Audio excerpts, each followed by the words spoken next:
Good evening. Welcome to this workshop of the Hopkins School Board. We are so happy to have our IB PYP Primary Years Program team here from Eisenhower Elementary and Gatewood Elementary for our first agenda item. Our second agenda item will be an update from our monitoring committee that does our policy work here on the school board. So two really interesting agenda items for this evening, and I will turn it over to Dr. Mary Peary-Reed to introduce our team.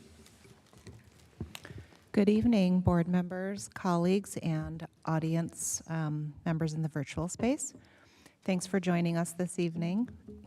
I'm really pleased to have part of our illustrious leadership team with us this evening to talk about the Primary Years Program, which is the elementary component of International Baccalaureate.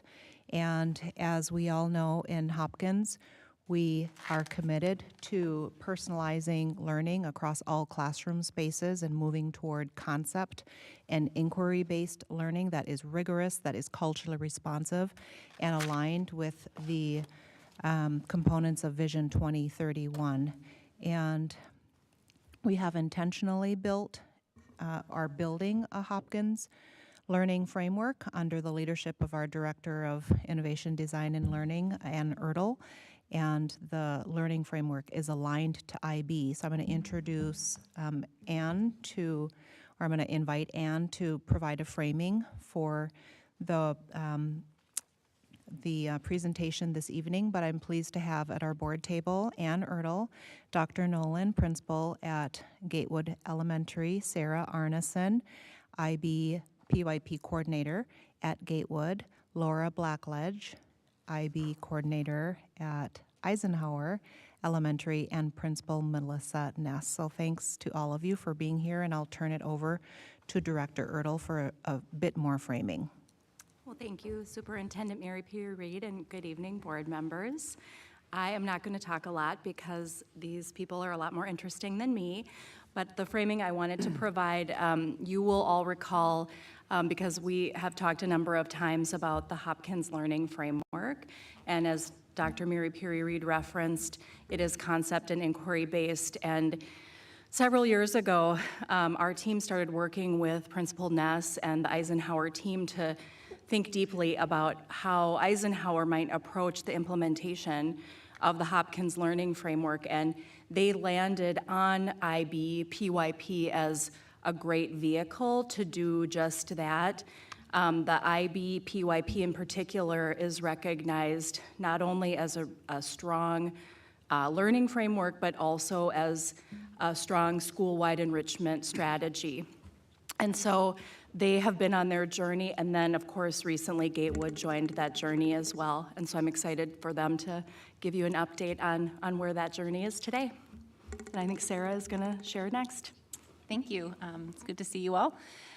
So I'm just going to reiterate a couple things that have already been said to some degree, but as we were mentioning, that IB is a framework that provides enrichment for all of our students.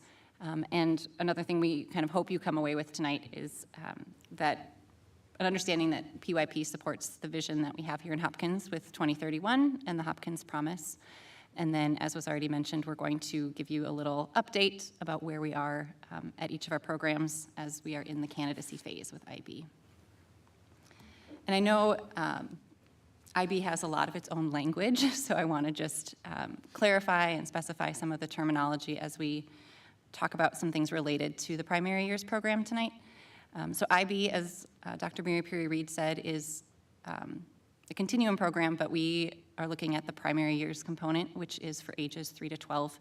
And it really focuses on nurturing and developing young learners as caring, active participants in a lifelong journey of learning. And some of the things that IB really focuses on doing that I think align and support the Hopkins goals really well are its reflection of best educational practices and research, its built-in quality assurance and student-centered and holistic practices. There's also a lot of focus on inquiry and transdisciplinary development of units and teaching and learning.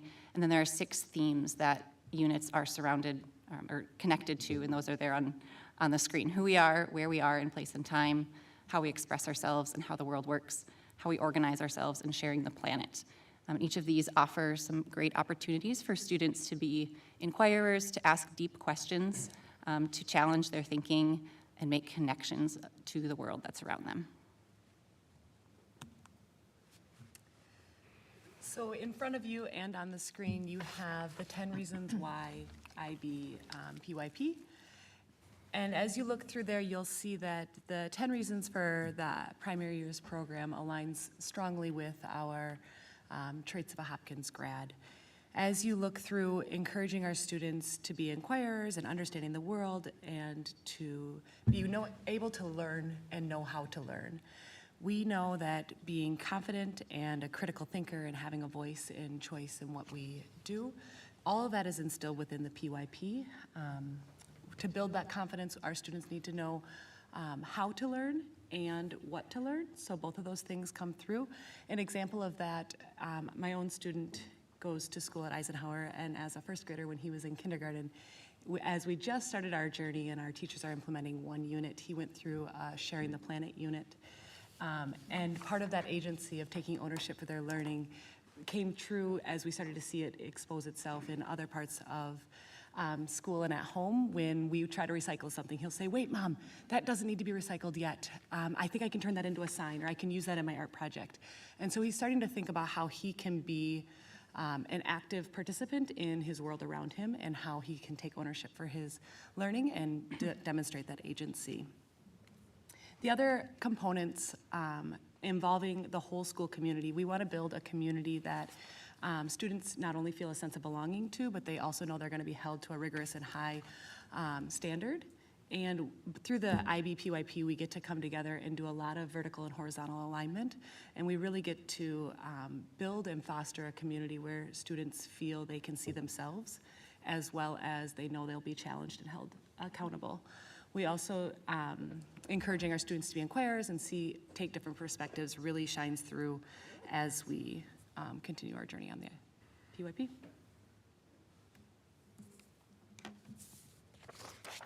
We have a couple visuals just to share with you. This is actually from IB itself, and this is on the back of the handout that we gave you, just so you have a closer look at it. But this is how IB really talks about its own program, specifically the PYP. And it centers the learner right there in the middle. The IB learner profile focuses on traits like caring and reflective and risk-taking, and really embody who we want learners to be and who we want students to develop into. And I'm sure as you look at the other side or know well the traits of a graduate in Hopkins, there's a lot of overlap in the ways that IB supports that mission and vision.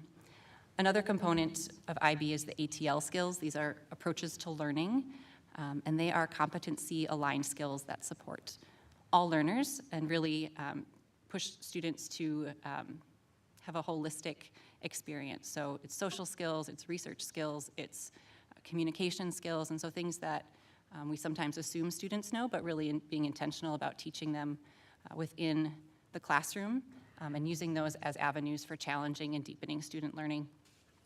And then the PYP also has a structure of connecting learning. So transdisciplinary learning is those themes that we mentioned earlier. So building connections between subjects and helping students see connections, see the overlap between science and math and social studies. It really helps to shape some of the rigor and instruction that students experience, also providing great options for inquiry and critical thinking. And if you take the IB framework and then layer it with our Hopkins framework, we continue to keep students at the center. We have our Hopkins grad traits right there at the center, but then we also have our IB learner profile traits, and there are 10 of those. Really, they take the IB mission statement and break it into 10 learner profile traits that embody the mission statement and make it in a more digestible way for our students to live out those traits. And then around the outside the frame, maintaining competency-based progress as well as concept-based inquiry and remaining learner-centered really drives our agency for our students and helping our students build portfolios and taking action as we lead towards that exhibition year, that final year in the PYP program when they take ownership over some sort of global issue that they feel passionate about and create their own way to take action within their community. Good evening. I think this is the first time I've officially been physically in front of you. Want to kind of talk a little bit about who is Gatewood. This is like my third year at Gatewood. It's been a wonderful journey and experience. As a school, one of the things we really wanted to outline is that we aim to eliminate racially predictable outcomes through community development, focus on building knowledge and skills related to restorative practices and the learner profile. To me, that's a very important component of how we want to work with our young scholars. Also, we really wanted to have inquiry-focused instruction aligned to PYP and outdoor education. The journey for Gatewood began last year as we developed an understanding around inquiry and investigated IB. We wanted to take that journey into how can we approach our learning and teaching and learning in a different aspect that connects to our instructional framework and also connects to Vision 2031. So we hired a program coordinator. We also, over the summer and into the fall, we provided training to staff as some attended the IB Global Conference in July, as several of our fall PD days focus on developing staff language, understanding of. As part of this work, we looked at curriculum development, reviewed standards, and also worked to align them within the themes and concepts of IB to set up our building conceptual and integrated units. We also worked to inform our community of our IB work and included them in the decisions and process. We have a PYP committee that's comprised of parents. We also shared our IB goals with our PTO at the beginning in the fall. This winter, we focused on building community language with our students through the IB learner profile. That's been very powerful. I have lots of kids leaning in already around the learner profile, and they're really are engaged with that piece. Language similar to the traits of the learner that define who we want as students to become. We also began recognizing students for showing their traits and also resources, teachers with strategies on how to bring this language into the restorative circles, morning meetings, and instruction. Even in a short amount of time, it has positively impacted our community as students are able to talk about how they're being caring and how they're showing these traits to the peers in the community. As we look ahead to the spring, we're continuing IB work around instruction and collaboration and planning. Our teachers will receive IB training in early March, and then we will be working with our coordinator to develop transdisciplinary units that will move our instruction toward a concept inquiry-driven model. So kind of a little visual about our journey that's outlined. 23-24, we really worked with our consultant now with IB. They will visit. We'll start to develop our units and write them and teach and review. A lot of times through this process, there's always going to be adjustments. And once we identify different standards to include in our units. Also really interested and want to push the community collaboration aspect of us developing our program. And then 24-25, continue curriculum design and support with the community collaboration. And then hopefully we'll have verification, IB verification that things are going well for us. Good evening. I'm Melissa Ness, principal at Eisenhower Elementary, and I'm sharing first our recently updated vision and mission statement at Eisenhower. The first section there is almost directly taken from IB. So we really are infusing and embedding IB into kind of everything we do. So as an IB school, Eisenhower Elementary aims to develop inquiry, knowledgeable, and caring young people who help to create a better and more peaceful world through intercultural understanding and respect. And then that second section is about our community and our restorative culture. And that third section is about how we foster each student's full potential and strength with their learning. One of the reasons that IB has been such a powerful framework at Eisenhower is because we have our 3 programs coming together at Eisenhower. We have our English Pathway, which is our community school. We have our Shinxing Chinese immersion, and we have our Junto Spanish immersion. And when we decided that IB was going to be our pathway for operationalizing Vision 2031, one of the things that really drew us to IB was the fact that we were going to be able to create units that all 3 of our programs would be able to teach together. And so no matter what language you are learning the same IB unit, which is really powerful for our school and bringing us together.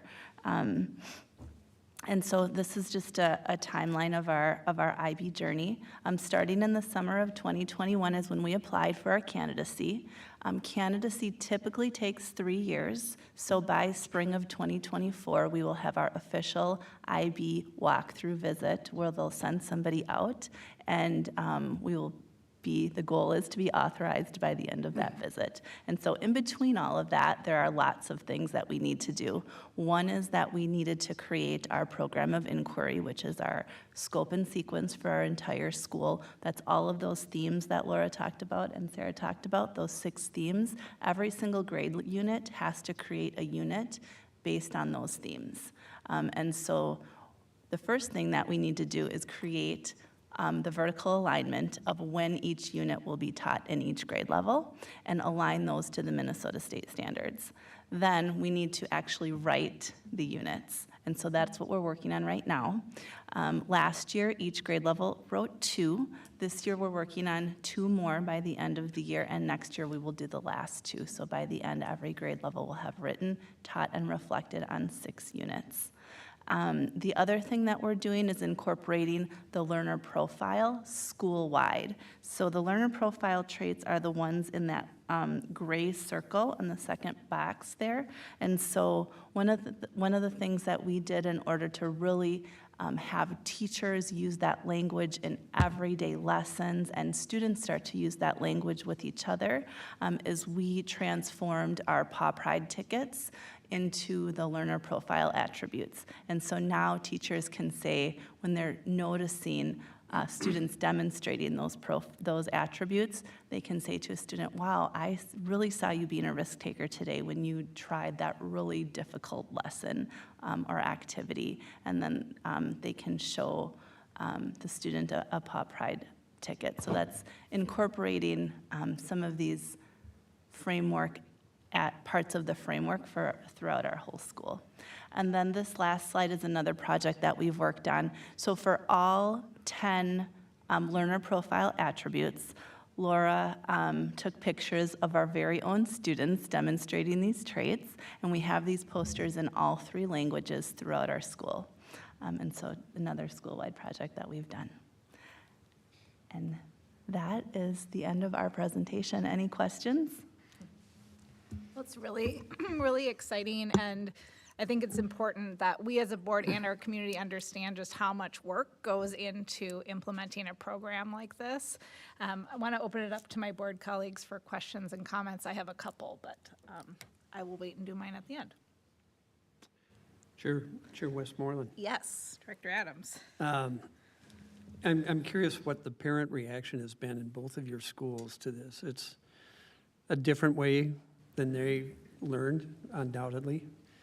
And, you have to get their buy-in.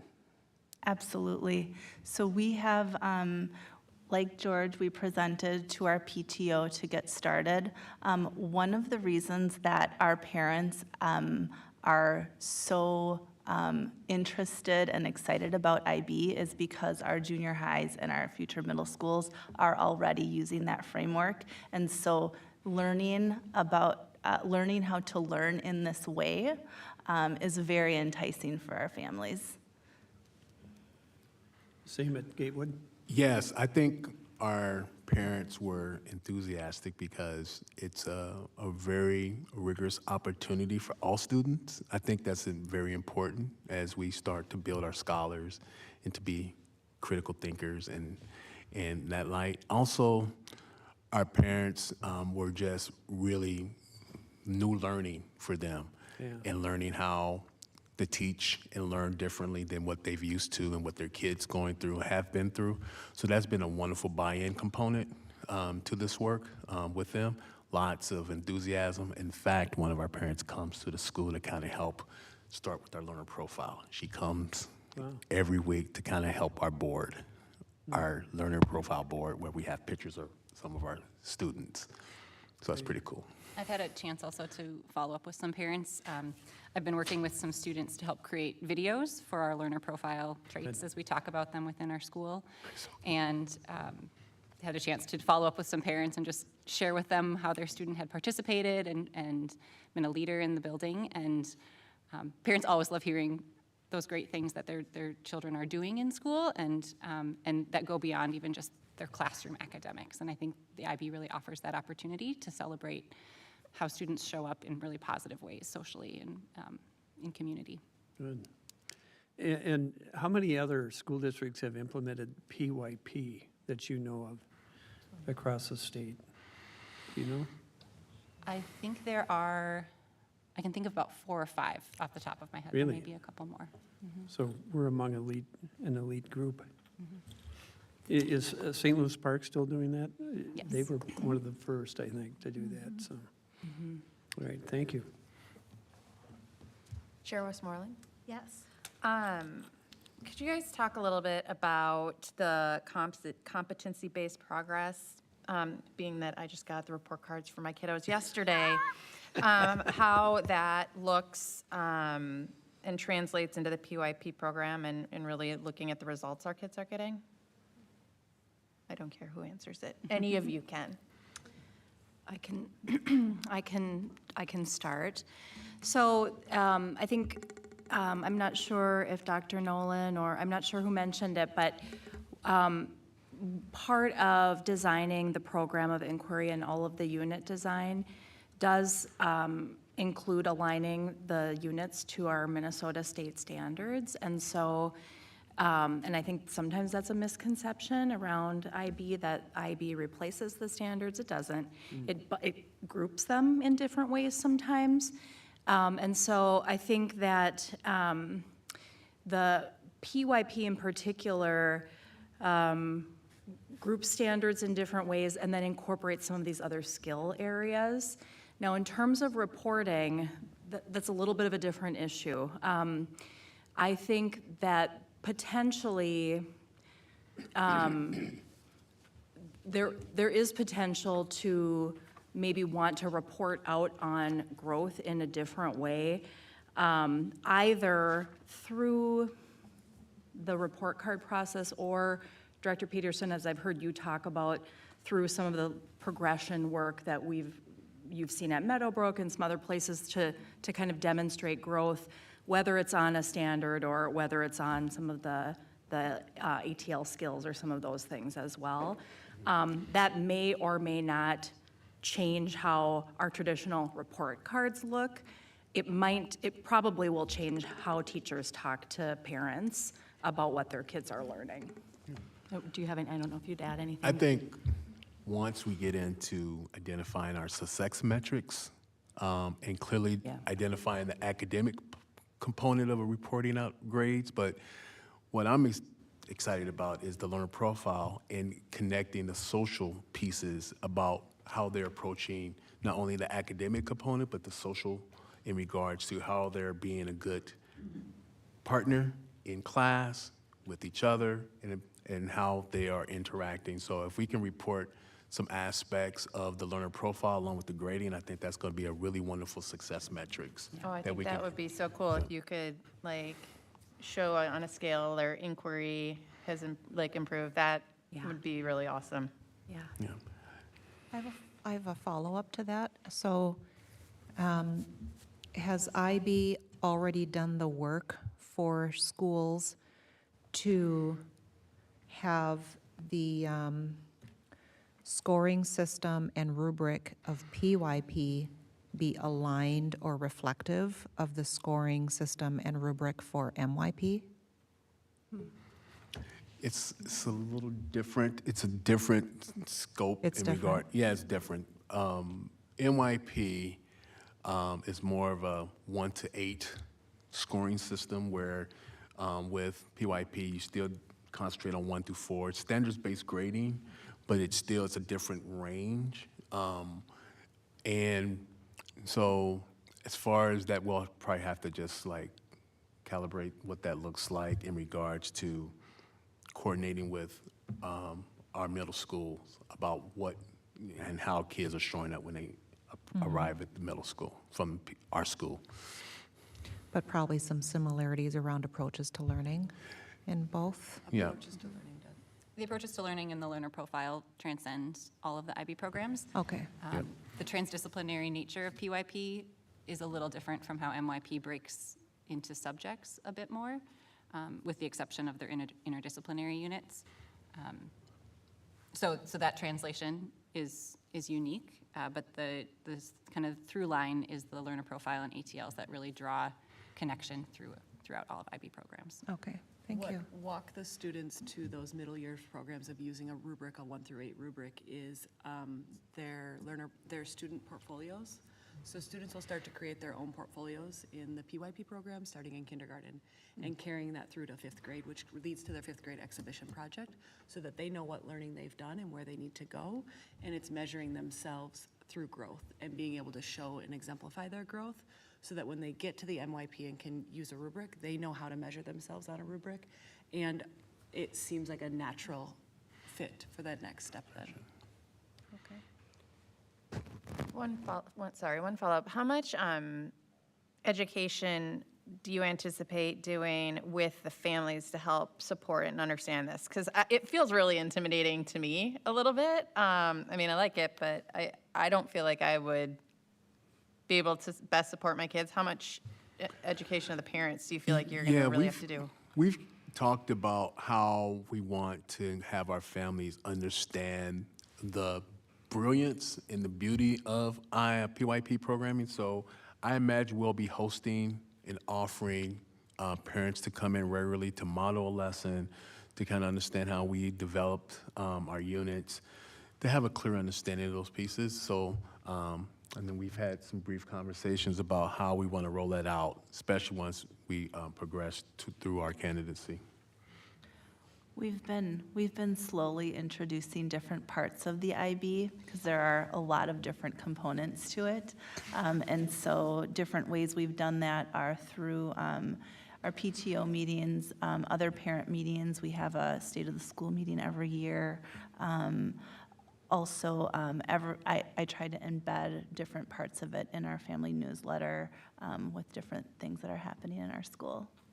And part of the candidacy process is the IB works with their teams to help them make sure that their communities are educated. So they have support kind of along the way from IB on that. Okay. Can you talk more about the 5th grade project that you mentioned? So there's a culminating project with the 5th grade. We call it Exhibition, and we want our students to choose a global issue that they feel passionate about, and they'll actually build their own unit. So we want to remember that step of teaching our students how to learn. We're teaching them explicitly our approaches to learning along the way, and how to find a key concept and a related concept, and how to see the pathway or the connections between different content areas. So by the time they get to 5th grade, they can choose that global issue and write their own unit and some sort of action step on how they can connect with the community. It will be a year-long endeavor for them, and they will have a mentor. So as we get into this and you guys want to learn more about IB, you can be a mentor with a 5th grader and help them really take on a project that they take ownership for. And then in some way, they show their learning. It may be in a presentation form, it may be through action that they take within their community, maybe action within their school, in lots of different ways. But yeah, showing that agency for their learning. And our 5th grade teachers recently went to an exhibition training at another PYP school to start learning about it and how to set that up and incorporate that. So some similarities there with the 9th grade community project. Yep. Okay. They're very similar. Interesting. And I think what's really cool is that because Gatewood has an outdoor immersion focus and Eisenhower has language focus, like the the areas of interest that the students will naturally pick, I think will kind of reflect some of those areas naturally. I think it'll be really fascinating. And I hope that the schools will be able to collaborate on the exhibition. It would be really neat to see across the schools what the students come up with. Chair Westmoreland, I've been excited being at Gatewood to see teachers incorporating these very things that you presented on in everyday lessons, moments, even morning meetings. But just wondering, but as you see that, and I know Gatewood is very new to this, but as you can see kind of a different level of comfort amongst staff in how to implement this in an easy manner. So I'm just wondering what kind of training is there and resources for our staff to make this shift? We actually started the journey well before we even applied for candidacy. We did a lot of work around inquiry and social-based learning. And so it's a journey for our teachers because we're asking them to do some things differently. And so we've tried to try to model explicitly how the language around IB, the approaches to teaching around IB. So we've been really explicit with that. It's going to be a process. Our teachers also are engaging in some other things also, so we want to make sure we don't overwhelm them so much. But at the same time, we have set up a robust professional development opportunity for our teachers. I think maybe once or twice a month, we have conversations around this. During our PD days, we have lots of conversations and PD around IB. So we're trying to create a system of support for them as we continue our journey. And just to add, I'm just going to add to that we are hosting a training for teachers in March where it'll be kind of our official IB training that will really support some of the foundations of IB. And then as Dr. Nolan said, we're integrating that within professional development, but that will be an ongoing thing. So even as we reach authorization and verification, the expectation with IB is this is a journey that we're continuing on, and so those supports will continue or should continue to be part of our professional development as we go.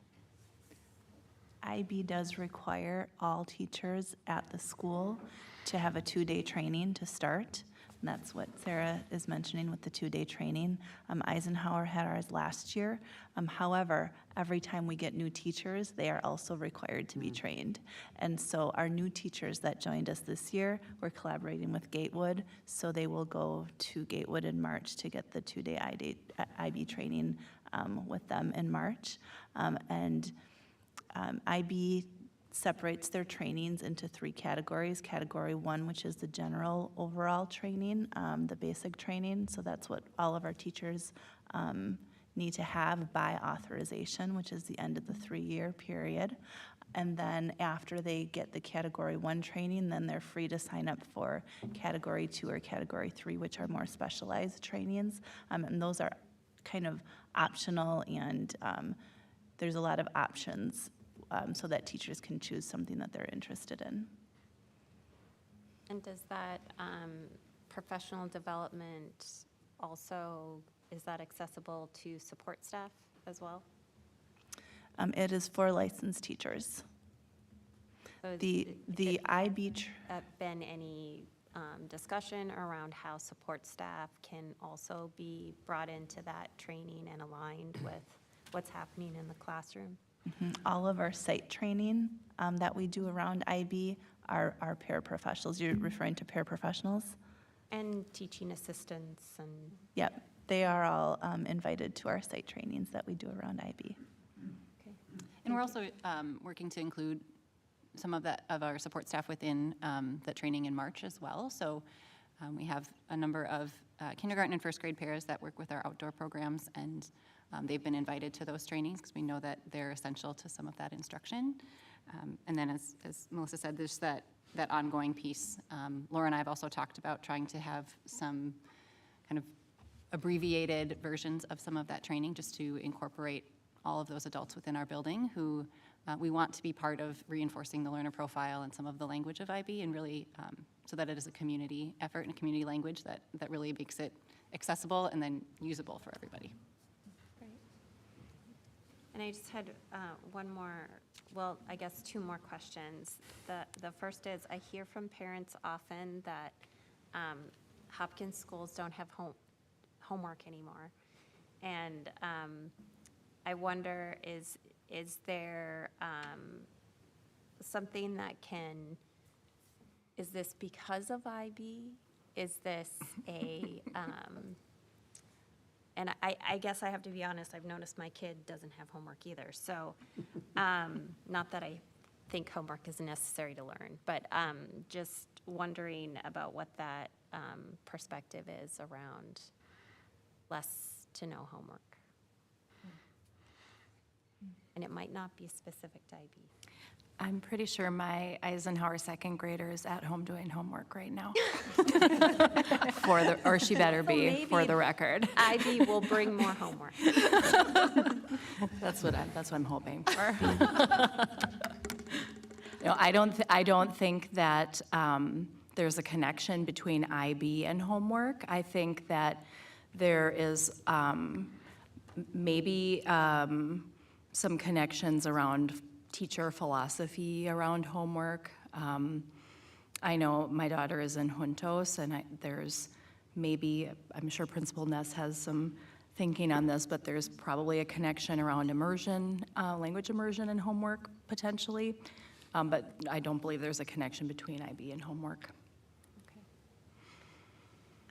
And just also wondering about where there might be overlaps or really great alignment with IB and kind of the restorative practices that we're bringing in just district-wide around. Yeah, district-wide. I didn't mean to put around in there. Yeah, I think that's a great question. I think one of the ways that we want to ensure that our school is restorative and that our culture is restorative is in the way that we write our units. And so by being able to write units that are inclusive and that take into account multiple perspectives, we are creating a restorative culture that way. I'm also thinking about the way that you're communicating out, like what earns a student a paw pride, right? Are they still called paw prides, or did I just totally, was that like an old tape? Okay. And that, I mean, the way that the questions were phrased there and align with the PYP principles, those were restorative in nature, right? Like thinking about how we relate to each other, how our actions have an impact, and really reflect, that foundational idea of restorative practices that all people just really desire to be in good relationship with each other. And so I liked seeing that, as I was listening to how you've been rolling this out in different ways in both of your spaces, right, that really align with your school's philosophy and identity. I was thinking about it through the lens of an educator. And as an educator, I'm very familiar with initiative fatigue and just fatigue in general. And I was thinking how energizing it would be to work in each of your schools as this is rolling out, because you're doing it in such an intentional way that it's already becoming part of the fabric of your school community. And it provides such a clear way to achieve the Vision 2031 outcomes, right? It's like not an extra thing we're doing. It's fundamental to getting to where we need to go with our strategic vision. So I think the implementation has just been so thoughtful from what you've described here tonight. And one of the things that I've really tried to be mindful of with our staff is that this is a adaptive, long process. And so the journey in itself is just not a short, it's 3, 5, 4, 5 years. It ties to an instructional framework really well. And we will continue this work. It's not going to go away. And here's opportunities to perfect and learn this process. Chair Westmoreland. Yeah. You talk about the staff training. Is there any teacher prep program in Minnesota at any of our teacher prep higher ed institutions that covers IB at all? Or do we have to do all the training ourselves? Bethel University offers a certificate program Okay. that I don't know how much it exactly aligns to the 2-day training that teachers are required. I think it gives a lot of those same foundations in addition to some other elements of IB. Okay. That's the only one I know in the state. That's amazing. It's interesting. That it's not more common. So it's really for member districts, or member schools, it's their responsibility to do the training. That's kind of daunting. You talk about unit creation. Is there anything that has been done in other PYP schools that we can use, copy? Or could we sell ours?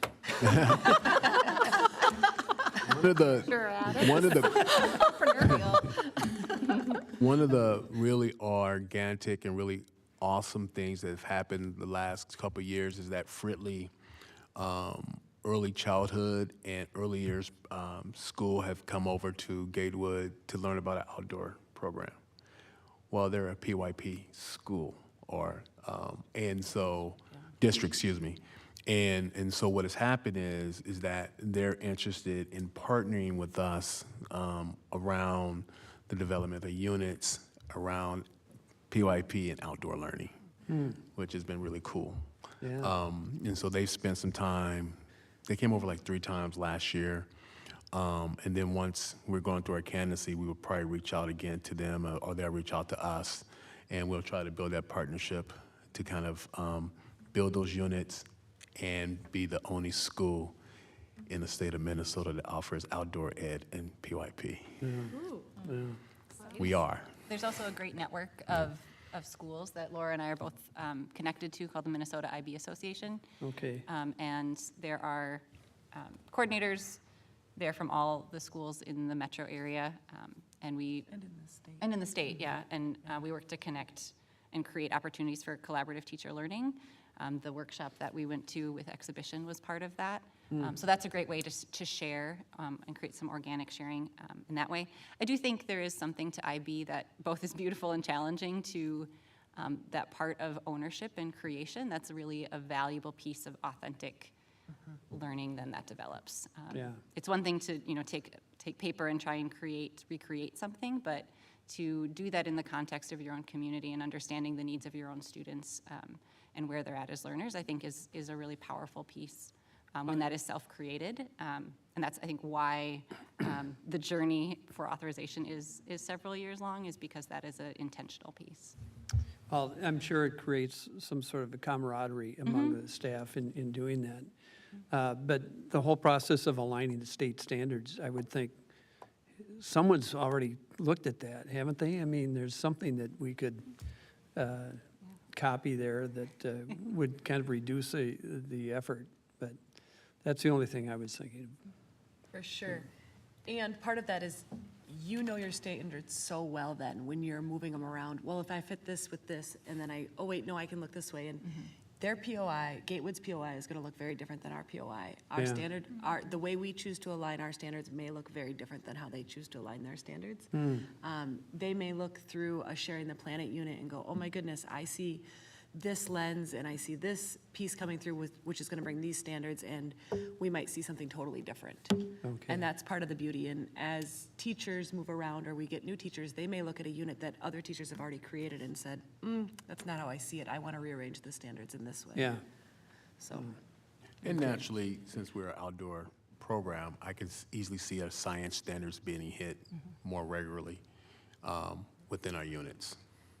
Sure. Okay. Excellent. Any other questions or comments for this team? Chair Westmoreland, I was just curious, will there be extra monetary funding needed for the extra training for teachers? And where will that come from? The The training does cost money for sure. Our first year, we were able to fund it partially through district PD funds, partially through site PD funds. It costs the most money in the beginning because you have a lot more teachers to train all at once, and the application process also costs money. Year to year, it doesn't cost as much, and so that is coming from site PD. And what is PE? Professional development funds. PD, okay. Thanks. Thank you.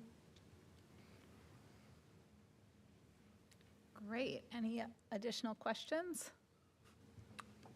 Just, Chair Westmoreland, the only comment I was going to make is I'm assuming that both you principals are having conversations with your other peers across different sites to kind of walk them through this is what's working for us, this is what's not. Obviously, I know money is going to be an object depending on the site.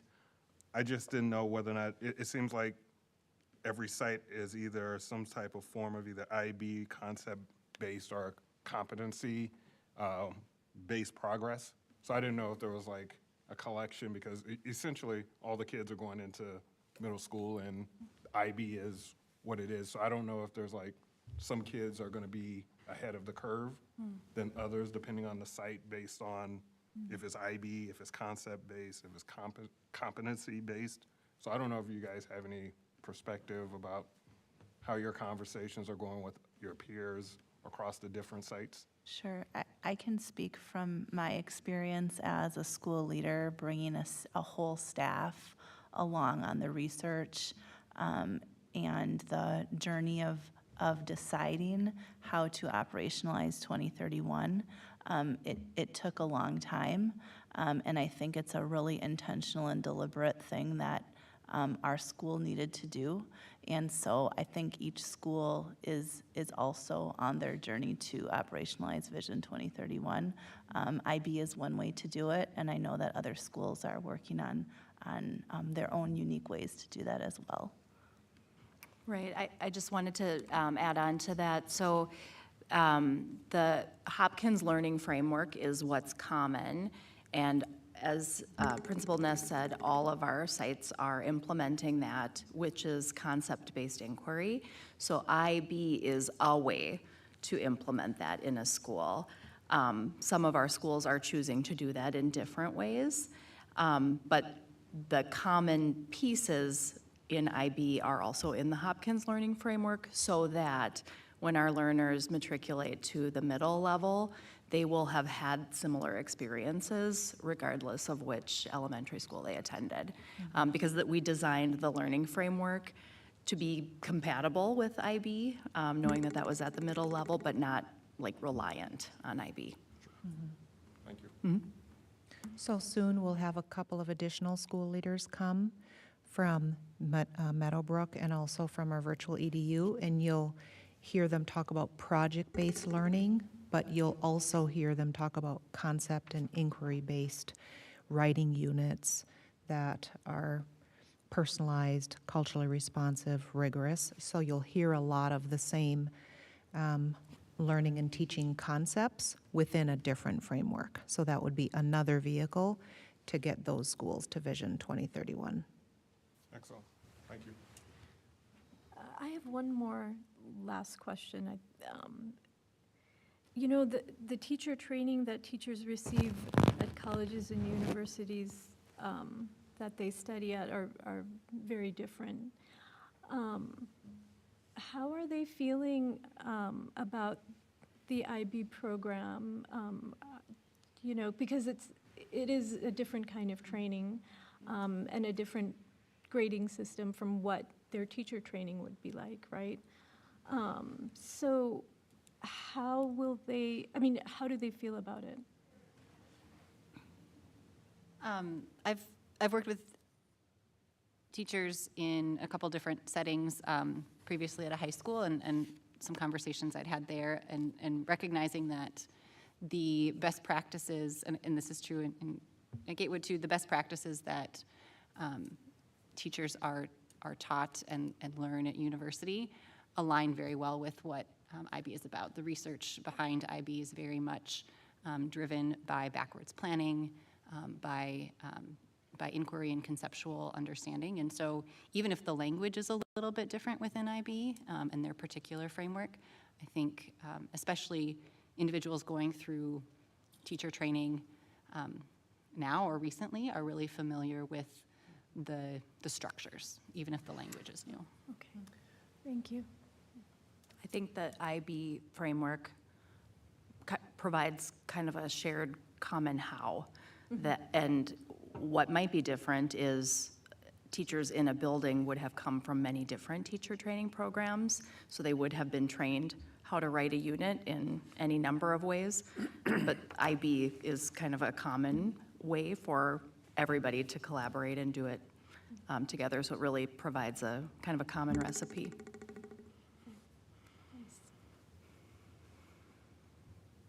Great. Any other questions? Well, thank you so much for such a great conversation and for spending so much time with us, and just really excited to support the work that's happening at both of your sites. Thank you very much. Thank you, PYP team. Thank Thank you.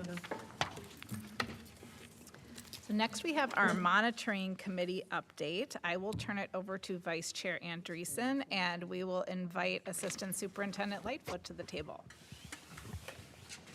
Thank you, Chair Westmoreland. I'm hoping that this will be an informative and informal conversation where the board gets to weigh in, because I think that we made some really great and good changes to our equity lens policy last year. But it was mostly work that was done in the monitoring committee itself. So, welcome Assistant Superintendent Lightfoot. He has all the power because he has the slide deck. So. The slide deck is the power source. It is, it is. That makes sense, you know? Has the slide deck been shared with us as well? I don't think so, but I'm sure it can be. Oh, absolutely. Yeah, we could link it to the workshop agenda.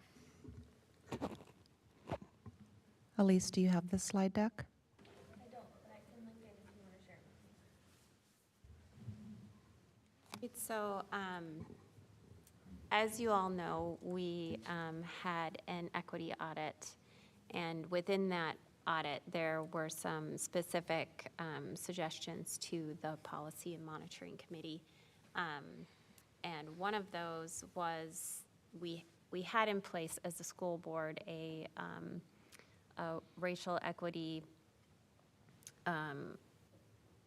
matrix rubric that was used when we would sit down as a policy committee to review policies. I had very little experience using that before we had the equity audit results. But one of the things that I experienced walking into using that as a member of the monitoring committee was that it was complex. There were a lot of questions. And it was a bit, from my perspective, opaque as to what the answer to those questions might be. The other thing that I found problematic was that it was used internally with the committee and with cabinet level staff. And at the very top of the form was an easy out, because it said, it had a question, does this process apply to this policy? Circle yes or no. And so you could just be like, oh, no, and not ask yourself any of the questions. And so I thought it was a good tool. I just thought we could probably find something that maybe was a little bit more nimble and easier to use and didn't provide an upfront out in the process. Anything to add to that, Nick? No, I think that was, what I might add is that that was our original intent was just to see what we could create and have a first step. And then the hope was that that would evolve over time. Which it did nicely with the equity audit recommended that we ask some analysis questions when we were doing our policy work. And you can see also that there, again, are a lot of questions in here, but they're all really good. And what I liked about those suggestions was that it was specific, and that you could kind of go through a set progression with these questions. At the time that we got this directive from the equity audit, I was also, well, I am still serving on the board of District 287, who has done some really great racial equity work. And the equity impact analysis tool that they used, and we would also use as a school board, I thought was very similar, but again, a little bit lighter and more nimble. And so I brought, the monitoring committee went through a process of looking at these questions and comparing and contrasting what they use in District 287 with that. And I thought we had some fairly good discussions about, were there things about each that we liked? Were there things, was there one that felt like a better fit? Did we want to pull things from each one, kind of create our own hybrid? And then we landed on largely using the one from District 287, ensuring that we didn't lose anything that was important in the equity audit. I don't know if Jason and Katie, if you have anything you want to add about that I think you did process. an excellent job summing that up. Thanks. So then we used that last year, for most of last year. And again, that's been a little bit internal, but at the beginning of this year, one of the things that we've done is we've taken the guiding questions that are part of the equity impact analysis tool and created a feedback form. And we have a template in place that we then can adapt for each policy that we are putting out to the community. Also being, Oscar was incredibly helpful, and Assistant Superintendent Lightfoot around adapting this template that is for community and staff, and to give their input, and adapting it and making it relevant and accessible to students. So we have two different forms, one for community and staff, and one for students. And that has been a really great way to get feedback from people that we might normally not hear from because they can't come to one of our engagement sessions, or they're not a staff member who's been identified as being able to speak to a particular issue. And so that's been really nice and helpful to get input in that way. It also allows a little bit of anonymity. We also do still have meetings, which I think is important to have that robust or one-to-one conversation. I don't know, anyone have anything to add around that? Yeah, I think the only thing to add was that this is kind of how we started the process when we started having conversations with trying to understand community input and student input. And then I think to what Shannon kind of already alluded to, obviously thanks to the help of Dr. Lightfoot and Oscar as well, former student board rep, being able to get that in front of the students. So then we're getting a very diverse feedback from the student community as well. Yeah, taking it one step beyond who has the time and resources to show up at an event that either we're hosting or to be part of a group. I think just expanding it a little, it goes out just a little bit further. And in a little bit, we'll talk about what that looks like with the community input and student input, and walk you through the process of how that's informing the work right now that we're doing on the wellness policy. So as far as implementing these, we've had the ability to do so on a number of the policies that we put in front of you over the past couple months. And the student input process has really been, I would say, more deeply engaged through the use of our student activity clubs and trying to get through to their organizers in ways that this information can continually be shared to a broader student audience as well.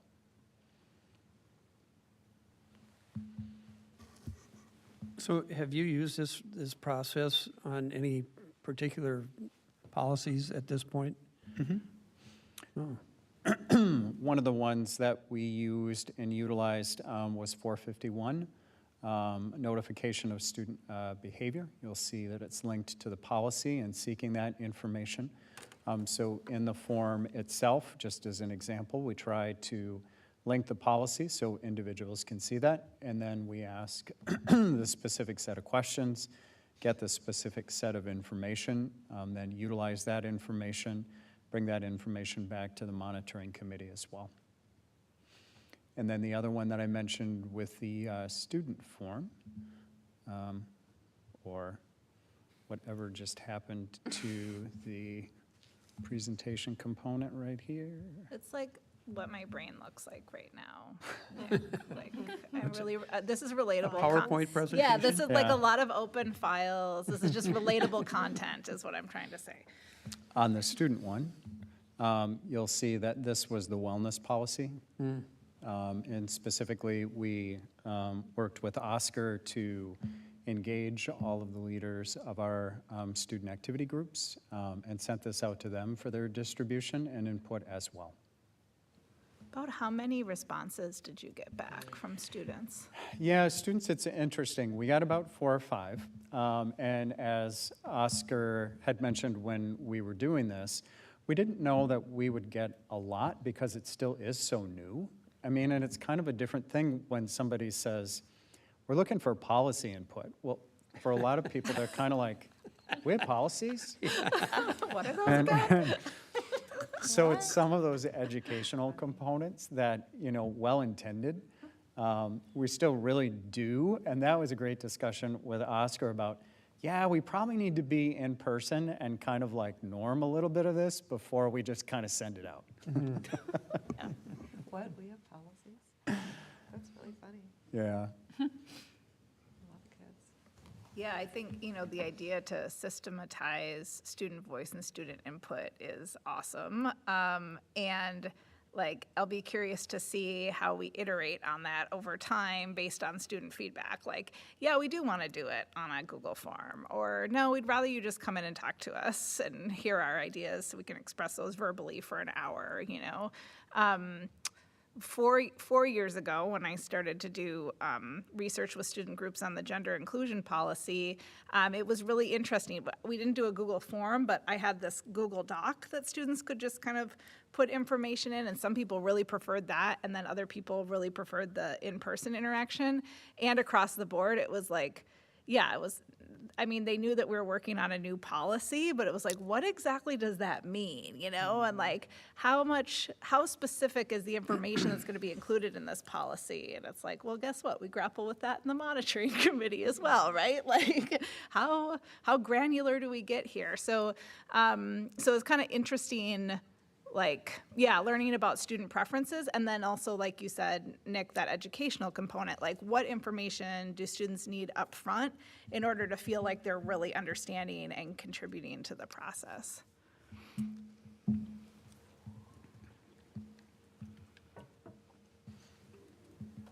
And so this is the equity impact analysis tool that we use for all policies.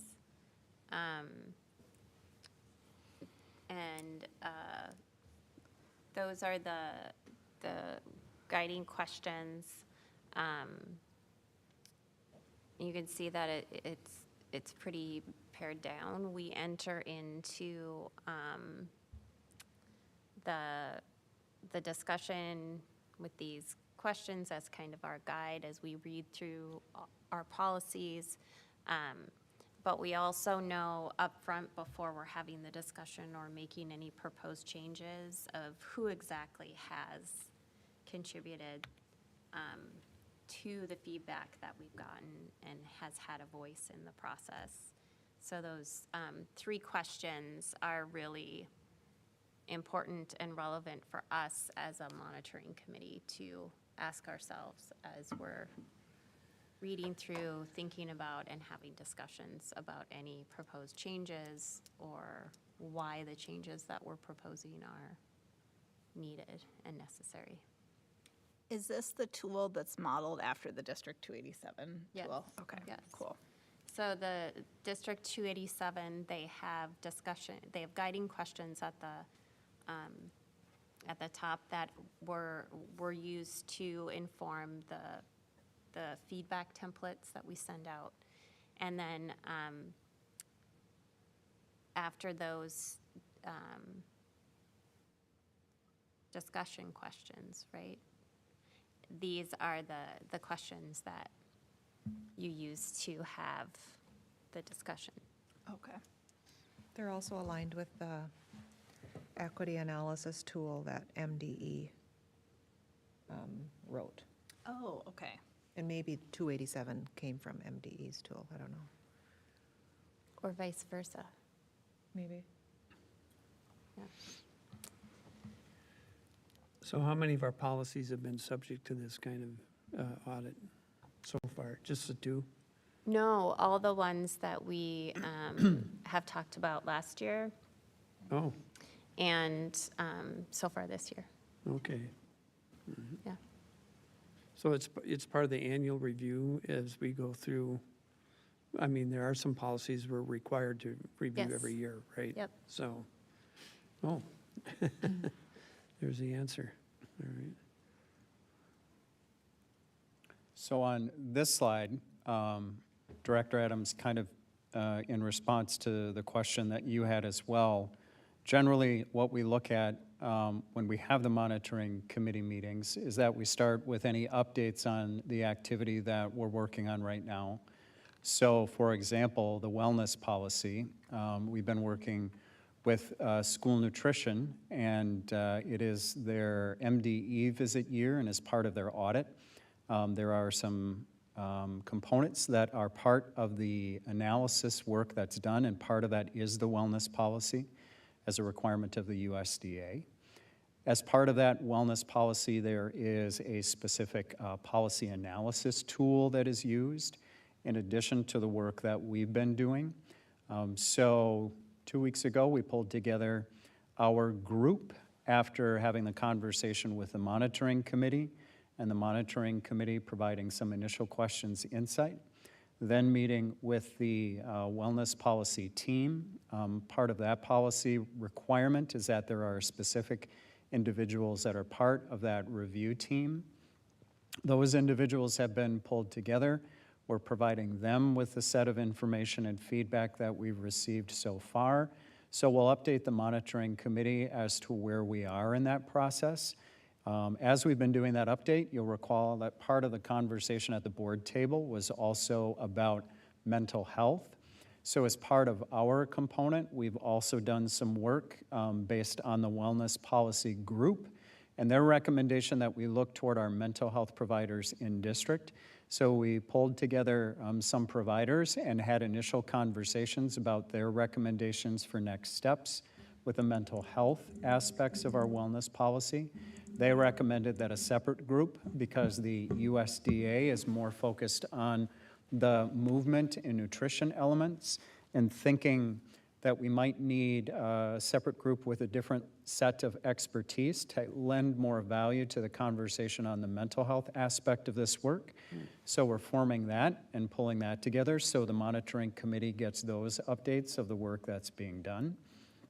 We then also talk about the long-range plans, and the long-range plans are really kind of focused on those policies that we feel may need deeper community conversation, different work that also brings us to different groups that we feel that we need to have coming forward as we think about the policies that are in front of us.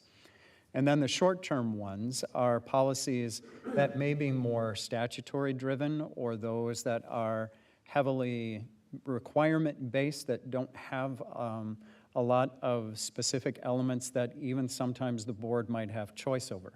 As you're aware, many of those MSBA model policies take state statute and almost verbatim put them right in front of you for approval.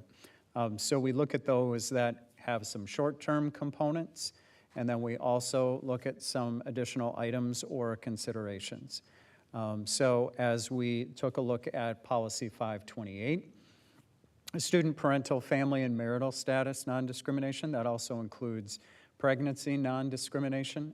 So part of our inquiry and analysis was, can we look at programs and programming that have student populations that are served through those program services, and can we look at specific policies there to gain any additional insight or information? So we utilize that as part of our information gathering.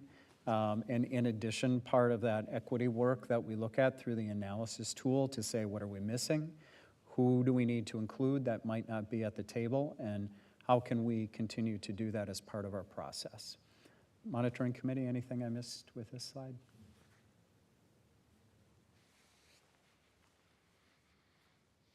No, I think that kind of goes through our process pretty well. Any questions?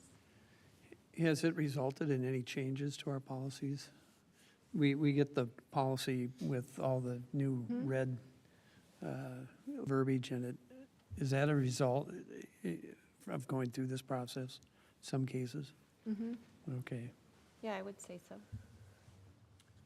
Yeah, I think we try to take a different look.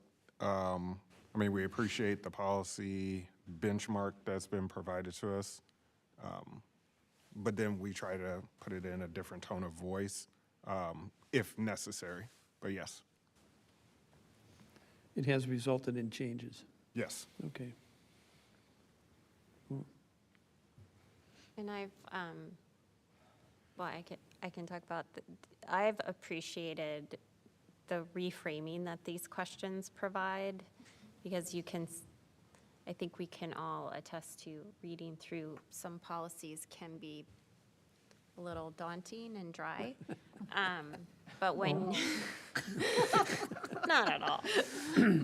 But when you go into the reading of them with these questions, framing your perspective, they suddenly become a lot more alive and you can see the impact. So one of the things that I was wondering and wanted the full board to kind of think about, maybe discuss, is do we want to use these guiding questions as part of our larger board experience when we are introducing policies, so that we can all, as a group, have these questions forefront in our minds as we're talking and having board table discussions about the policies that the monitoring committee brings to you.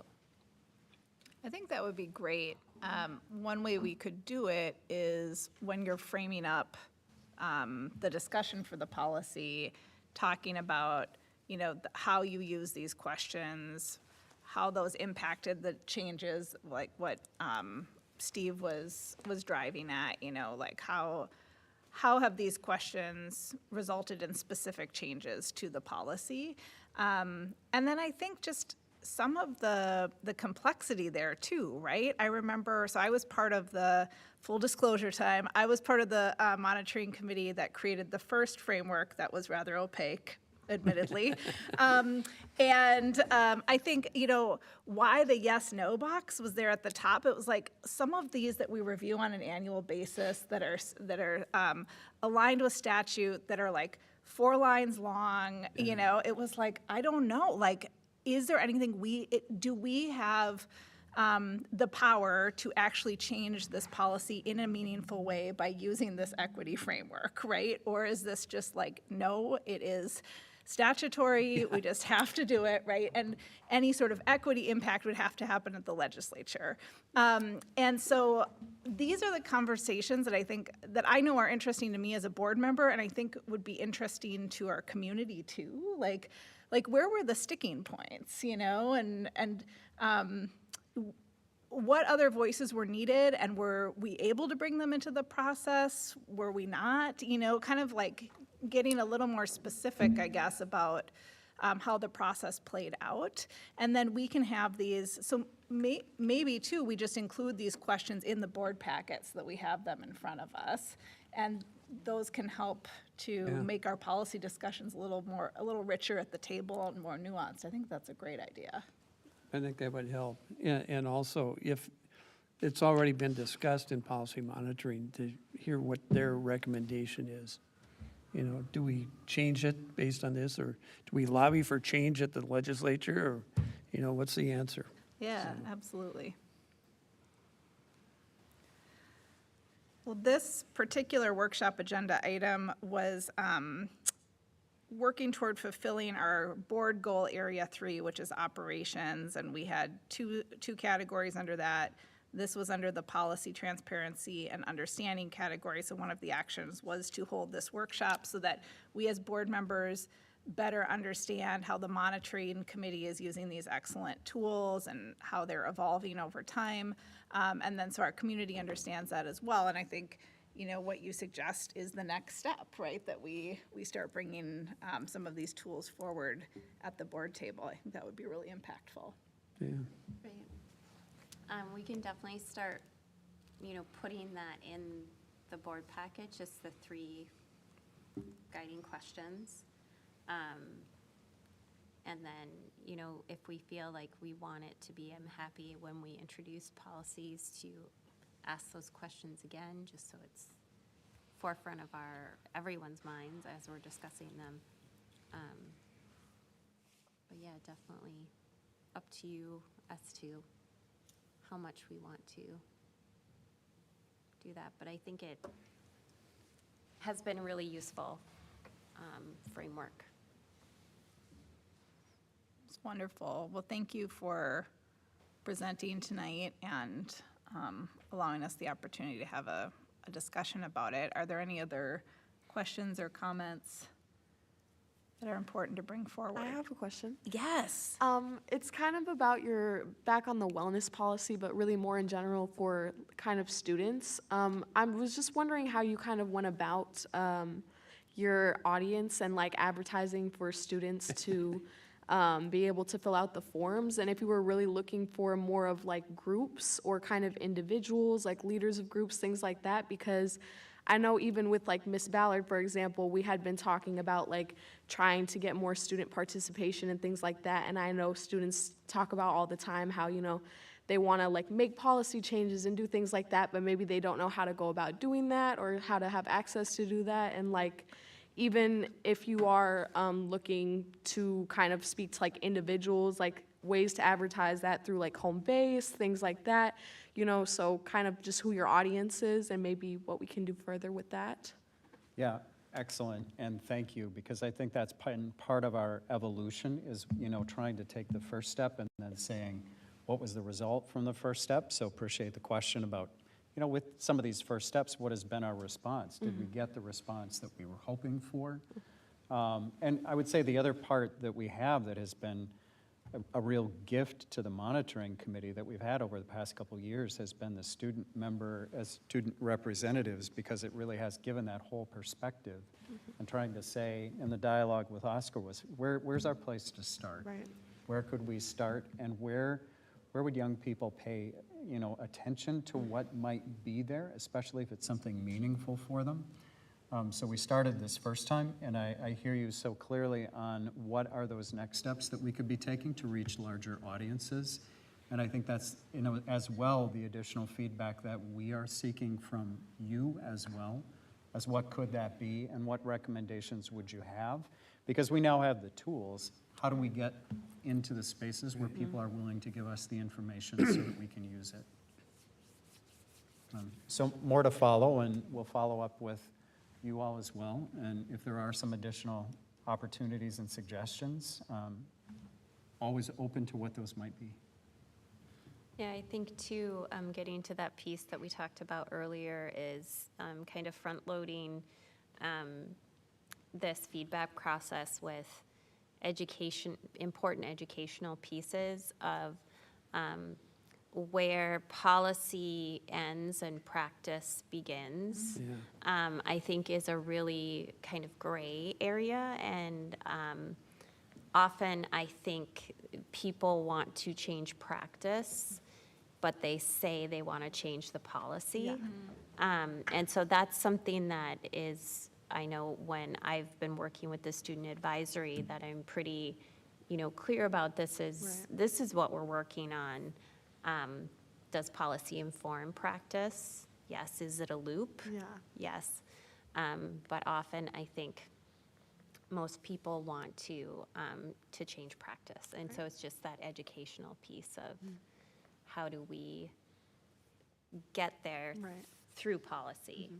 And so I think often when people click on the policy, they're like, that's not what I care about. I want Chick-fil-A for lunch. Right. Yeah.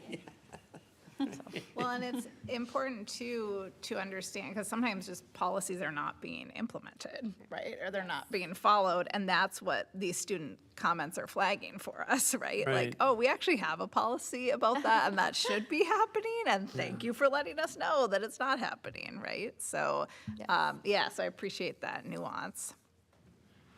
Well, Isabel and Elif, were you aware of this process, and have you weighed in on, did you fill out the form? Actually, I was a little bit aware of the process. Oscar kind of brought, I knew about the form for students. I didn't really know that there was a separate one for staff, really. I kind of just thought it was more general, to be honest. And I think that did play maybe a part. Because I feel like if you're saying it's tailored to students, I feel like they, are more likely to maybe look at something like that versus something that may be more general, policy. They might be like, oh, that's for the adults, let me not worry about that. But maybe just taking into account really, I guess, just back to advertising and then kind of where to draw that line, as you were saying, between practice and policy. But while I feel like I was aware of it, I would be aware of it, I don't think other students had the same chance or opportunity to be aware of it or things like that. So I think there are a few more things that we could definitely do next time when trying to decide who our audience is. Okay. I came in a bit late. I don't know what we're talking about. I'm going to assume it's a form that we're filling out as students? Yeah. What is this? Well, it's just part of our, the equity impact analysis tool and how we use it in the policy and monitoring committee to, assess and reform or revamp, revise our policies, our current district policies. Yeah, that's important. Yeah. Was it sent out to students? We have developed, we've always had student Nick, input. could you back up to that form? But this year, we created a Google form for community input around discussion questions of equity impact on policies, and it was adapted by Oscar and Assistant Superintendent Lightfoot to be used with students, which is something new and I think very needed for students to give their input.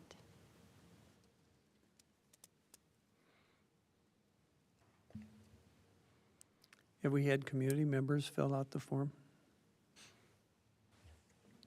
staff or parents or? Think We did, we've done some Taxpayers? different pieces. So for example, with the gender inclusion policy, we sent that out and had specific questions that the community could respond to. And we also did that with our racial equity policy where we opened up Google Meets so that we sent those links out to the entire community to Okay. give us feedback on the documents.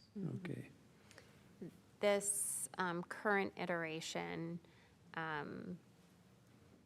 of the Google form specifically, I think we've had a few responses, not a lot. Again, I think it is just having that conversation is helpful. I think I've gotten better feedback with people that we've actually haven't had discussions about the policy with, and then they fill out a form like this. Because it just gives them that context and kind of background, and I think a why, like, why am I doing this? Which is, They don't believe it's actually going to result in change or? right, what? exactly. Like, am I putting all this thought and work into it, and it's just going to go out into the cloud somewhere? And Because the board doesn't listen to the public anyway, right? right, and I think it helps when people actually see that as, that as a committee, we are engaged in this, and we are committed, and we want feedback, and it will have an impact on the decision that we're making. So, yeah. I think that helps a lot. Good. Great. Well, thank you to the monitoring committee. Thank you, Vice Chair Andreessen, for guiding us through this conversation. Of course, Assistant Superintendent Lightfoot, who had all the power with the slides. Yep. As we wind down our board workshop here, I just wanted to make sure the board knew that we have a second agenda item for the meeting agenda that was added under new business. It's a bond sale resolution that needs to be approved this evening. So the good news is we have a half an hour before the meeting, so you can read through the sales report. And Clerk Ross, this will require a roll call vote. So just to make sure, Let's see how he conducts it. yeah, I'm excited. This is going to be great. All right, thank you so much for really productive workshop, and I will see you back at the table shortly before 7. All right. Thanks.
you introduce yourselves before you give your reports. But I'd like our community to hear from each of our board members. So Director Ross, Clerk Ross, we will start with you.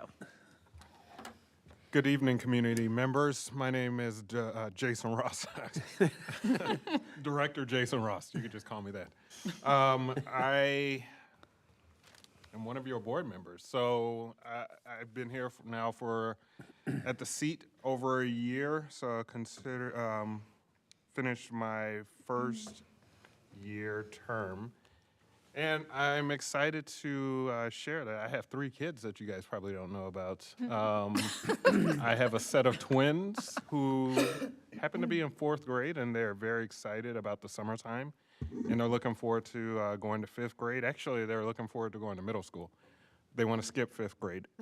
And then I have a 1st grader who is excited to go to 2nd grade. So been in the community now for well over 10 years plus.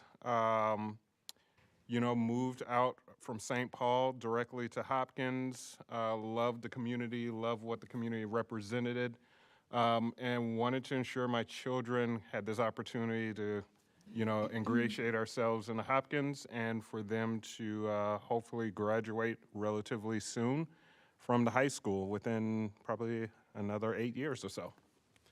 I will pass it over to Director Pedersen. Ooh, I like it. We're popcorning. Yes. Jeez. Gotcha. All right, fine. So Katie O'Shea Peterson, I live in Golden Valley. I have a 5th and a 6th grader at Meadowbrook Elementary School. Have lived in the district for 13 years. Is this, okay, so now it's like assignments? Vice Chair Andreessen. Thank you. Hi, everyone. My name is Shannon Andreessen. I am in the final year of my first term on the school board and have lived in the district for 15 years and parent 2 children who attended Hopkins Public Schools. My eldest is currently at the University of Minnesota, and I have a 9th grader at West Junior High. I'm passing it to Director Khan. Thank you. Hi, everyone. My name is Tanya Khan. I, too, just like Shannon, am in my final year as school board director. I've had 2 kids in the district. They both graduated, and currently they are attending the University of Minnesota. I think, let's see, I've been living here in Hopkins for about 12 years now, so that's a really long time, and I love it here. And the reason why I chose Hopkins specifically was because academically I thought it's phenomenal and it has a great reputation, great teachers, and also the diversity is just so great and very welcoming. And yeah, I love Hopkins. I'll pass it over to Jen. Thank you. I'm Jen Westmoreland, she, her pronouns. I currently serve as chair of the Hopkins School Board. I grew up in this community. I graduated from Hopkins High School. I'm very proud of that. I am the parent to a 6th grader at Xingjing, and I am in the 2nd year of my 2nd term on the board, and just grateful every day to serve with these fantastic colleagues. And I'll pass it over to Director Adams. Thank you, Chair Westmoreland. I'm Steve Adams. I'm in my 12th year on the school board, and I'm the parent of 2 grown Hopkins graduates, 2 adult Hopkins graduates. Hopkins prepared them well for their subsequent education. One at McAllister College and one at University of Michigan. And they're now gainfully employed, thankfully. And I live in Minnetonka near Hopkins High School and try to explain to people all the time that the Hopkins High School is in the city of Minnetonka. And they're like, what? Confusing. Yeah. Dr. Mary Perry Reed. Good evening. I'm Rhoda Murray Perry Reed, Superintendent of Schools. I'm in my 6th year. I have a 5th grader at Eisenhower in our Chinese Immersion Academy, and I have a 9th grader at North. And then my husband, Frank Reed's son, is a kindergarten paraprofessional in Eisenhower. A Hopkins family. It's just Frank who doesn't come hang out with us here. Occasionally. So our next agenda item is our open agenda. This is typically the time when we hear public comment from members of our community. There are 2 options for giving public comment. You can leave a voicemail before the meeting starts. The information for how to do that is in the packet, and then that voicemail is played publicly. So this is a great option if you're not able to attend a meeting. And then, of course, you can attend a meeting, fill out a public comment card in the back, and then hand it to me before the meeting begins. We did not receive any voicemails or public comment cards this evening, so we'll move on to our next agenda item, which is reports. And we have 2 of our fantastic student board representatives at the table tonight, and I will pass it over to you. Hello, everyone. I'm Isabella, the Senior Cohort Coordinator. Students have just transitioned into term 3. Lots of us have new classes, and especially us seniors are just finishing up a few credits in order to be able to graduate. Many seniors are receiving college acceptance letters and waiting on more to come. Hopkins has done a great job on preparing students for life outside of high school, offering different career choices and resources for students to find their path. So I want to thank administration for all their hard work. I also want to bring attention to the strong school spirit and community. Leading up to the dance this week, we have been doing Sweetheart Spirit Week with some really fun and unique themes. Monday was Dress as Your Red Flag. Tuesday today was Dress as Your Type. Tomorrow is Stoplight Day, dependent on your relationship status. Thursday is Rhyme Without Reason, and Friday is Valentine's Colors. It goes to show how important student leadership and school community is to our students. Lastly, we have our Pep Fest Friday, which is bound to be exciting, and I know I personally can't wait to see the pictures of students' school spirit. For another update, I would like to highlight the important work we are doing towards making some changes to our nutrition menus to be more inclusive towards students' needs. This is underway, and I look forward to sharing more news regarding this issue. The last thing I want to mention is the upcoming blood drive on February 17 from 8 a.m. to 2 p.m. I encourage everyone to donate blood. A group of students, including myself, are hard at work advertising and promoting. Staff and students are both welcome to donate, and I hope to see you there. Thank you. I'll pass it off to Elif. Hi, my name's Elif. I am the junior school board representative, and Isabella kind of touched on everything, but a little bit more is that our Sweethearts dance is on, the formal is on Saturday, so people are excited about that. And getting ready is always fun. It's been a minute since we've had a dance because our last one was homecoming. And tonight we have 2 basketball games. Both are against Eden Prairie, our girls and our boys team. And I think they just started playing right now.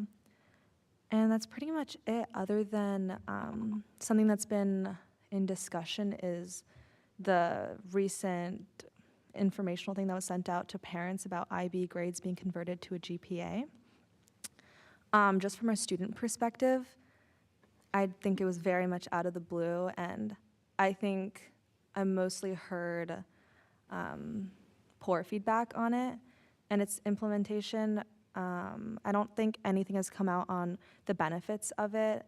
I don't know if there's any numbers out there that show what good this could do, but as someone who experienced the IB grades when it was first come out in North Junior High, I don't think it would help us at all. And it really hurts a lot of students in qualifying for scholarships because it lowers our GPAs. And I'm talking about specifically the junior class who's at the end of their high school career. So I know this is still up to decision, but I definitely think that we should not go through with this when it comes to our current juniors and even current sophomores, because the conversion of IB grades to a GPA is confusing in itself. When we were told, our whole freshman year that this could never be converted because it's IB, and now a 5 is like an A-, and it's ruining people's GPAs because a lot of people accepted 5s as A's itself. So I think this whole thing is causing a lot of confusion.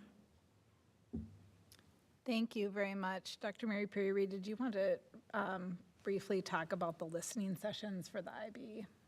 Sure, I actually have it in my update. Oh, perfect. So I can definitely touch on that. Great. Such an anticipatory leader. Thank you. Well, thank you both for your reports. I do have to say that Spirit Days have become much more creative than they were in the 90s, where we were like, I don't know, pajama day. And that was when we were all wearing like flannel pajamas anyways, because that was fashionable. So I just... Still are. Yeah, exactly. Well, everything like comes back around, right? So yes, thank you both, and appreciate your input at the workshop as well. Next, we'll move on to our superintendent's report with Dr. Mary Perry Reed. Thank you, Chair Westmoreland, and thank you to our student board reps for their reports as well. So I first want to start out by introducing Merritt from Gatewood. This is Merritt in an outdoor wheelchair that Education Evolving purchased. Education Evolving is a nonprofit that focuses on state-level policy regarding education reform and also teacher-powered schools. They have a partnership with Gatewood and have provided grant-based professional development and other services, and they bought this this wheelchair for our students at Gatewood. So the backstory is that Mr. Tangert, who is a PE teacher at Gatewood, and Mr. Ike, the outdoor specialist, organized a ski trip for 4th through 6th graders, and then all staff began to figure out how special education students could best access that experience. So as you can see, this particular wheelchair is furnished with attachable skis, and reportedly all of the students were really excited to see Merritt ski. And so this is a wonderful example of inclusion within the context of outdoor learning. Another highlight from Gatewood Elementary, Gatewood students were treated to a visit from the Works Museum and learned the science behind light, mirrors, and the kaleidoscope. They examined how light travels, changes direction, and is refracted while building and engineering a colorful kaleidoscope to take home. Exciting days for Gatewood. Another elementary highlight or spotlight, couple slides on Glen Lake Elementary. So Don Botts is the custodial head person at Glen Lake. He is truly beloved by students, has a very endearing personality if you've ever met him, and is full of crafty jokes. According to Principal Radel, Mr. Botts is amazing because he goes out of his way to help our school every day. He goes into classrooms to share riddles with students and staff. He walks his invisible dog around the building, making students and staff laugh. He spends hours clearing snow from our sidewalks to ensure our community stays safe. And he wanted to have a contest for others to dress like him. So they did. Thank you very much for your service, Mr. Botts. And then, yes, we know that Glen Lake has been in the news lots lately, not just because of Mr. Botts, but also because of the incredible fundraising students and staff have been doing for the accessible playground. Senator Tina Smith visited yesterday, read Ferdinand the Bull to 3rd and 4th graders, and she was able to share bits of her personal and professional story with students. So it was a really great visit. It was fun to meet her. She was able to visit the playground and get an explanation from Principal Radel around what the renovation will look like. And it was really exciting to be able to show off one of our many amazing schools. In our junior high spotlight, wanted to, and we do have Dr. Camphy in the audience. Thanks for being here, Leanne. West students and staff were the recipients of amazing news that the solar suitcases they built last April have been successfully installed in education centers in Kenya. And so this was a significant way for students to feel empowered as learners who create a better world. The certificate indicates that 4 schools serving nearly or serving, I guess precisely, 323 students benefited from the solar suitcases. So thank you to Principal Camphy, the community school coordinator, Lindsay, and so many others for coordinating that learning activity for students. In our high school spotlight, wanted to share news about the revitalization of the speaker series.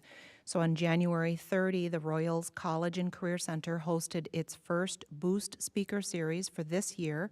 The Boost Speaker Series is a program where high schoolers, yes, are in a space with high-level leaders from our local community as well as across the country. And these leaders will be talking about their post-high school career paths.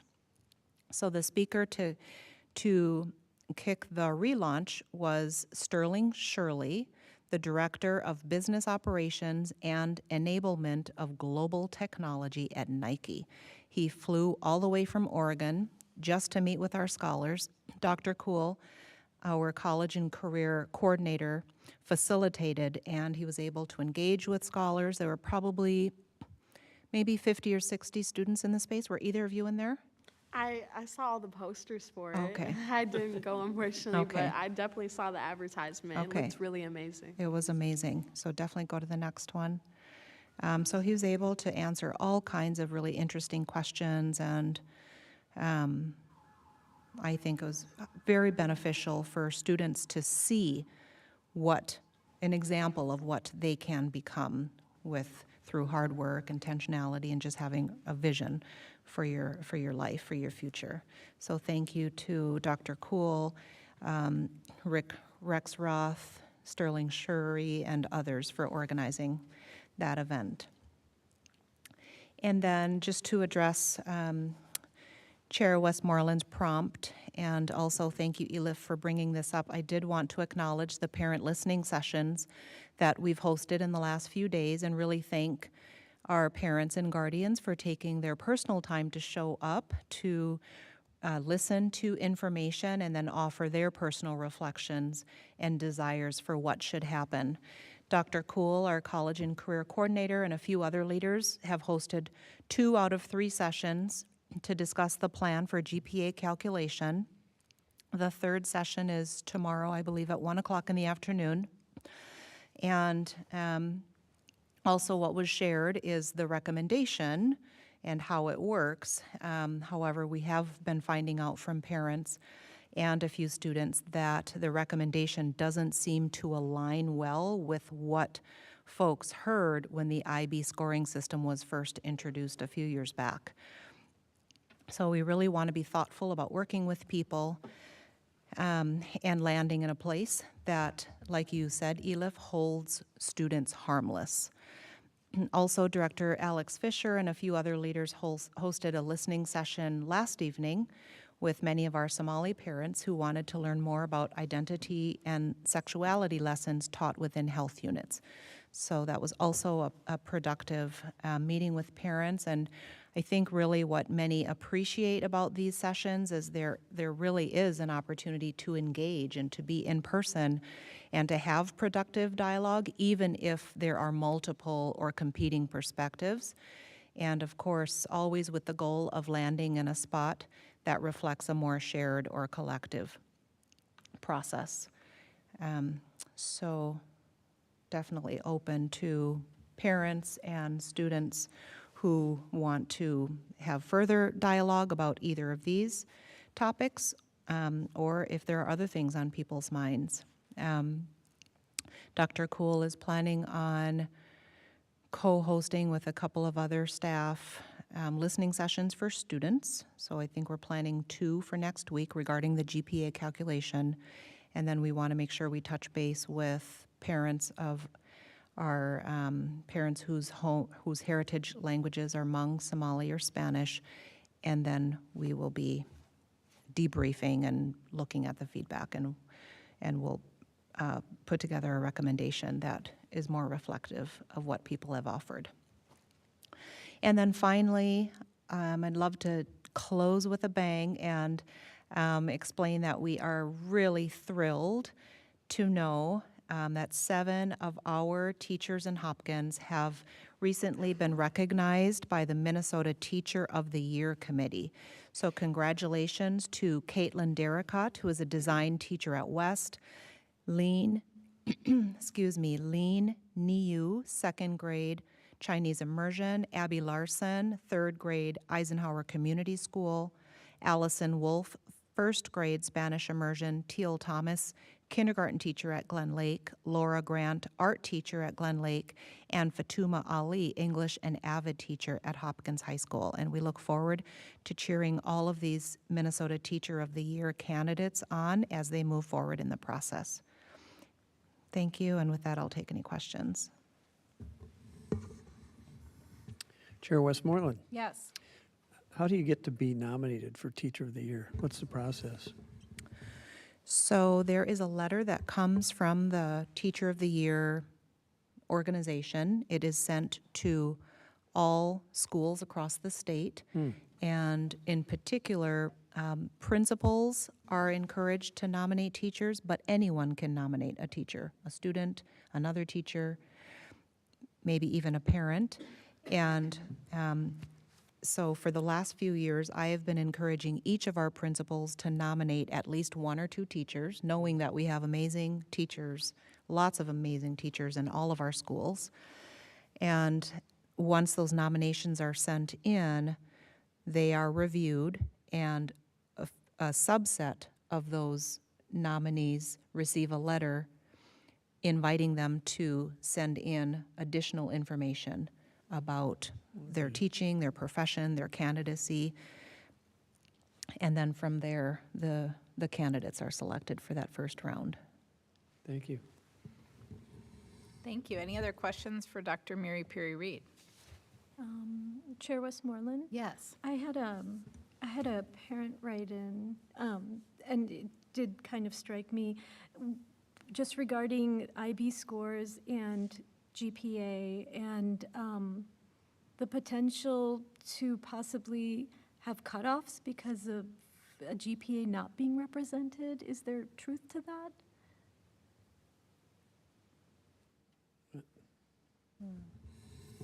Any idea?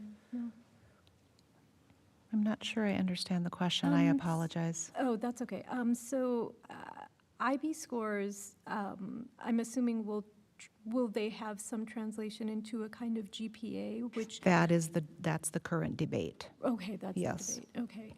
But could this affect students' ability to access scholarships? That's part of the dialogue. Okay.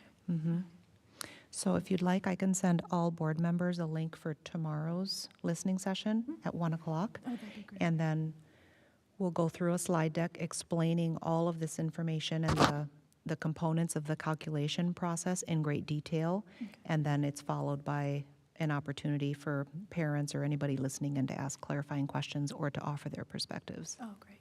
Okay, thanks. Okay. Can I ask a question? It's for Dr. Reed. Well, first of all, actually, one of the teachers who were Teacher of the Year, Miss Ali, she's my favorite teacher ever. She really deserved this.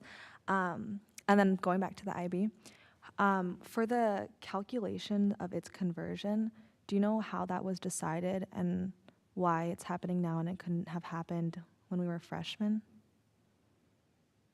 And are you a junior or senior? Junior. Junior. I don't. I do think that part of the dilemma is that the IB scoring process is newer for us at the junior highs, and of course, 9th grade counts. The freshman year for any student in any public or private school counts, right? But the question is right now whether to use those scores as part of the calculation. And the why we're in this situation right now, I think, is related to this desire to standardize the process moving forward. But I think with parents and students weighing in, we want to be thoughtful about what kind of standardization we could use in a way that holds students harmless? And is there an algorithm that allows for some flexibility so that if students will benefit from having their scores included in the letter grade GPA, then maybe we could move forward with that. But if it's going to harm students, maybe we wouldn't. I mean, I think all of that is part of the debate. And so I think the goal is to review all of the feedback that we've gotten from parents and from all of you, and then have a group of people, including parents and students, collectively decide what we should do. So there was never like a calculation of who this benefits? Like, were you guys able to do that beforehand? Yes. Okay. Yeah, there were some models that were run to determine with, I think, a moderate level of certainty that it mostly helps students. But I don't Yeah. think the calculation has been done for every student. I mean, Okay. I'm quite sure it hasn't. But before this recommendation came through, yes, some models were run, and there was a discovery that it's mostly helpful. Okay.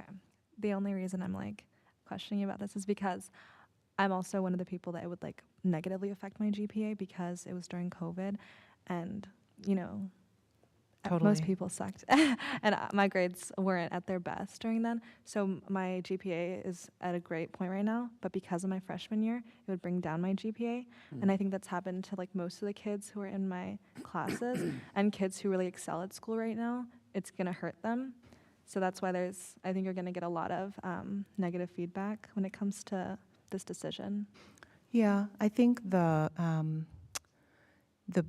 folks who have had a negative reaction have been maybe a bit more vocal than the folks who are supporting this current recommendation. We have had very mixed feedback, and there are currently parents who support it.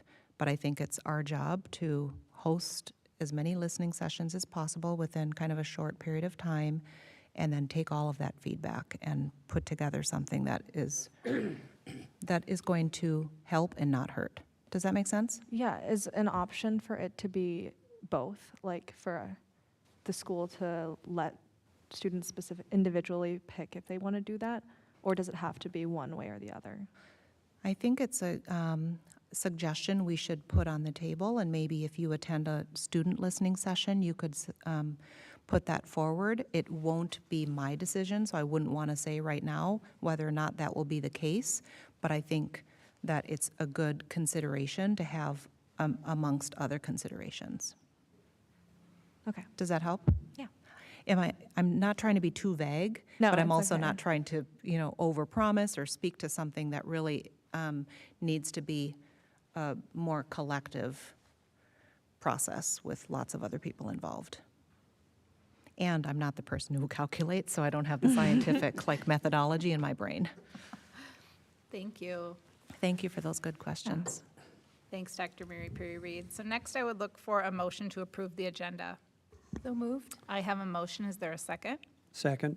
I have a motion and a second to approve the agenda. Any discussion? Should we point out that there's an addition to the agenda? Before we Yes. vote on it? Yes, so this evening, between 5 and 6 p.m., there was a new agenda item that was added, so it's the bond sale resolution. All board members were made aware at the end of the workshop, but thank you, Director Adams. I want to make sure that our community is aware that agenda item was added. And then there was an agenda item that was removed from the consent calendar, which was the Hopkins High School Stadium synthetic turf improvements. So I have a motion and a second to approve the agenda. Any further discussion? Seeing none, all in favor, please say aye. Aye. All opposed, nay. Motion carries. Next, I would look for a motion to approve the consent calendar. So moved. I have two motions. I have a motion. Is there a second? Second. I have a motion and a second to approve the consent calendar. Any discussion? Seeing none, all in favor, please say aye. Aye. All opposed, nay. Motion carries. Next, we'll move to our treasurer's report with Treasurer Adams. Thank you, Chair Westmoreland. This time, expenses of note include $4,939 for generating W-2s for our staff. It was a snowy January, so we had $31,000 for snow removal on January 4th and 5th, and then another nearly $14,000 for snow removal on January 19th. And another interesting expense was $5,000 for Rosetta Stone licenses. I know two of our board members discussed at our last meeting that we were unsuccessful in finding a qualified Spanish teacher at, I believe it's North. And so therefore, to make sure that our kids get their Spanish instruction, we have purchased a site license for Rosetta Stone for North Junior High. As usual, we spend a lot of money on food, and so $54,000 for food and supplies for just a 2-week period. $392,000 for Meadowbrook remodeling, and I'm assuming that that's at the Boy Scout building.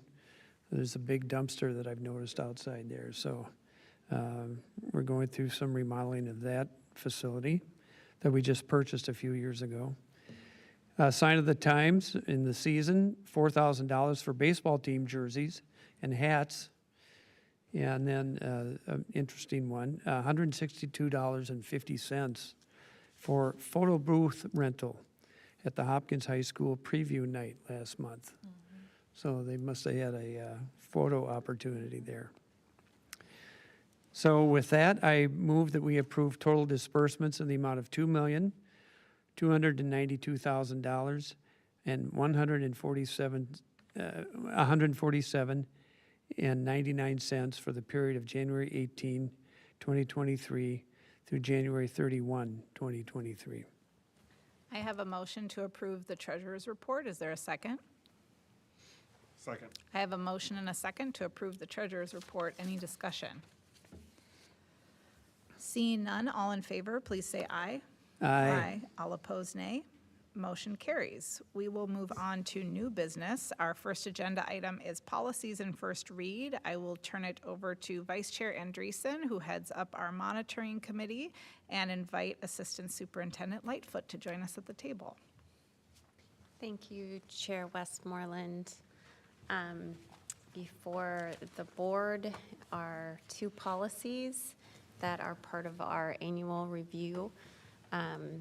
There were no proposed changes, and we did, the monitoring committee did review them, and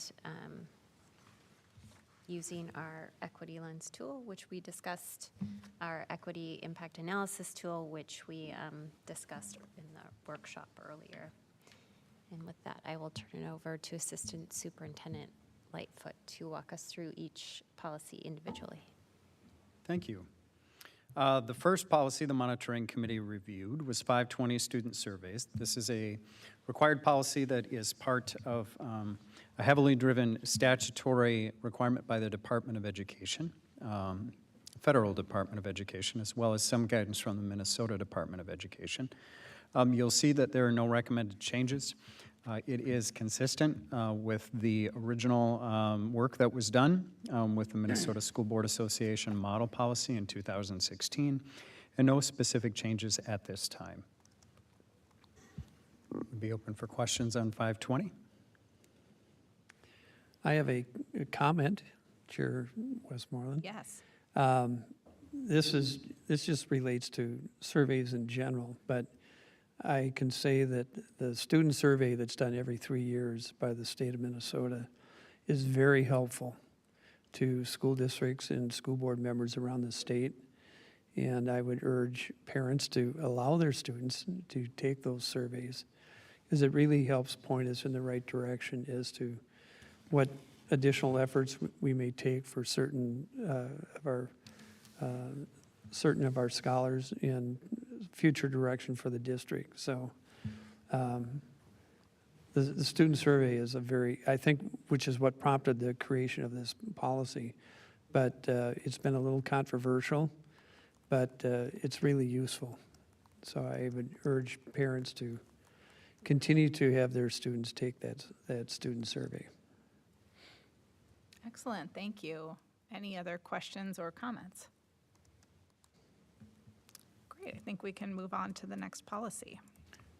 Next policy is Policy 526, which is hazing prohibition. There again, no recommended changes. This is a required policy under Minnesota statute. You'll see that the policy itself does not have any specific changes, and no changes were recommended or have been recommended by the Minnesota School Board Association model policy work. And if there are specific questions, can generally address those as well to this policy.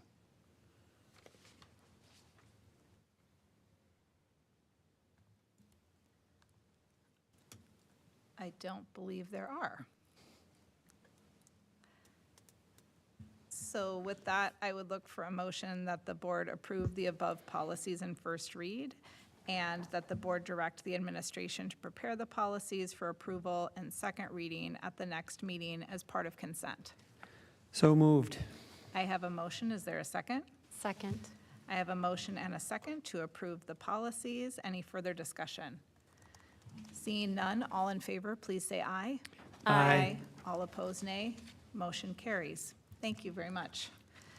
Thank you. We'll move on to our next agenda item, which is the bond sale resolution and sales report. I will turn it over to Dr. Mary Puri-Reed and invite Director Chapanduka and Mr. Hammer to join us at the table. Thank you, Chair Westmoreland, and welcome to the table, Mr. Hammer and Director Chapanduka from Torero is not from Ellers, but Mr. Hammer is. So we're looking forward to hearing an update from you on the refunding bond sale, which happened earlier today, and then we will engage the board hopefully in an approval of that. Thank you for being here. Thank you. Thank you, Dr. Mary Reed. Good evening, Chair Westmoreland and respective board members. With me, I have Mr. Matthew Hammer from Ellis Municipal Advisors. I know you guys are always used to seeing Mr. Jeff Selly. He's out of town today, and this is his partner. As you know, we came to the board on January 10th with a resolution for refunding our general obligation alternative facilities refunding bond 2023A. And Mr. Hammer will actually give us some results of the sales which took place today, which were very impressive. And what this does, this is what I actually equate this to refunding or refinancing your home mortgage. When we look at the market and we see that there are some attractive interest rates, and we look at some of the bonds we have sold in the past, maybe with a little higher interest rate, with the help of Ellis, they actually make some determination on, well, maybe this is the right time for the district to actually go ahead and refinance or refund, which reduces our debt, which actually has a positive impact to our property taxes and our taxpayers.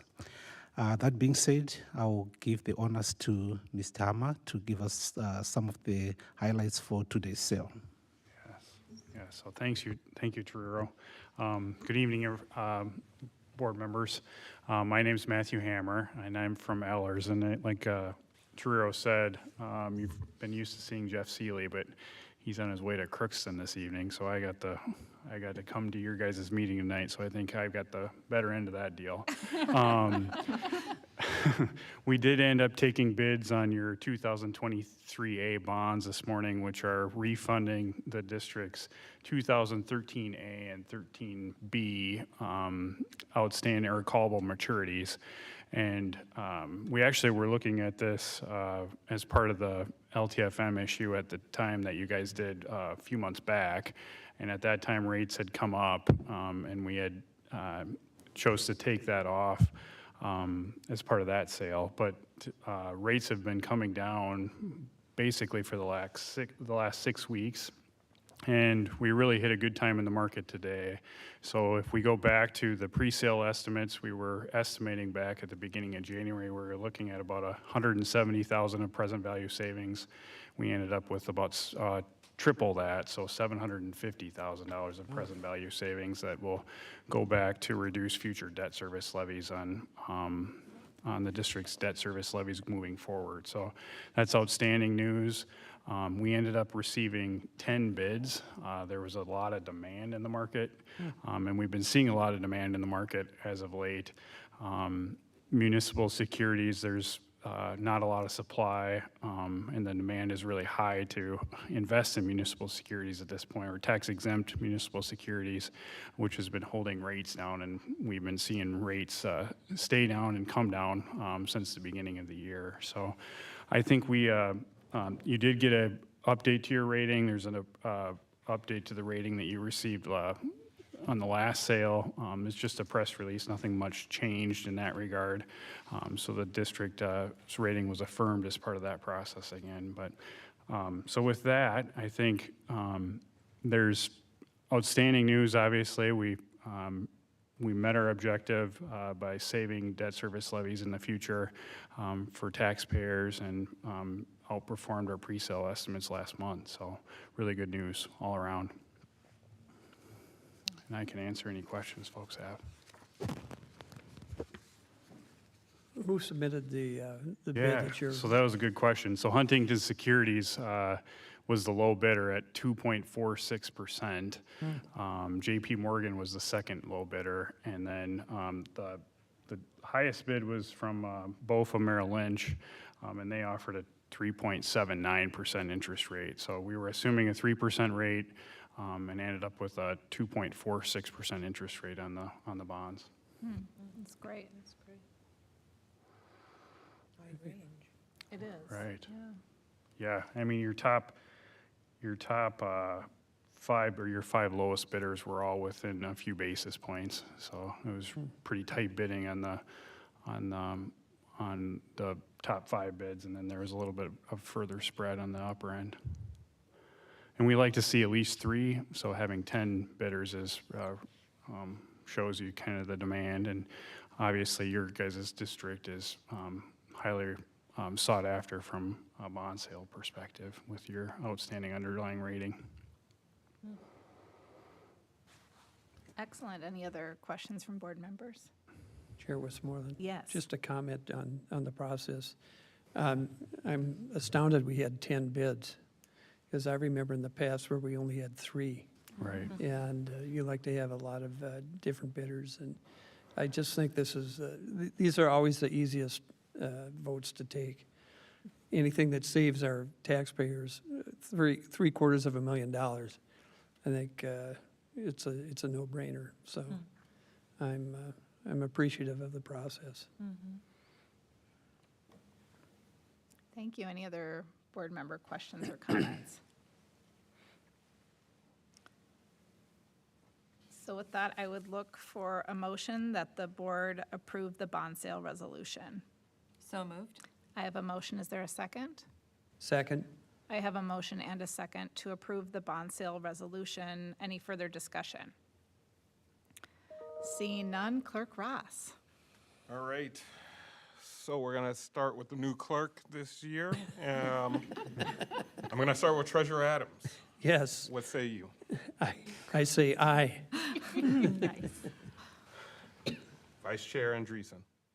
Aye. Director Khan. Aye. Director Peterson. Aye. Director Ross.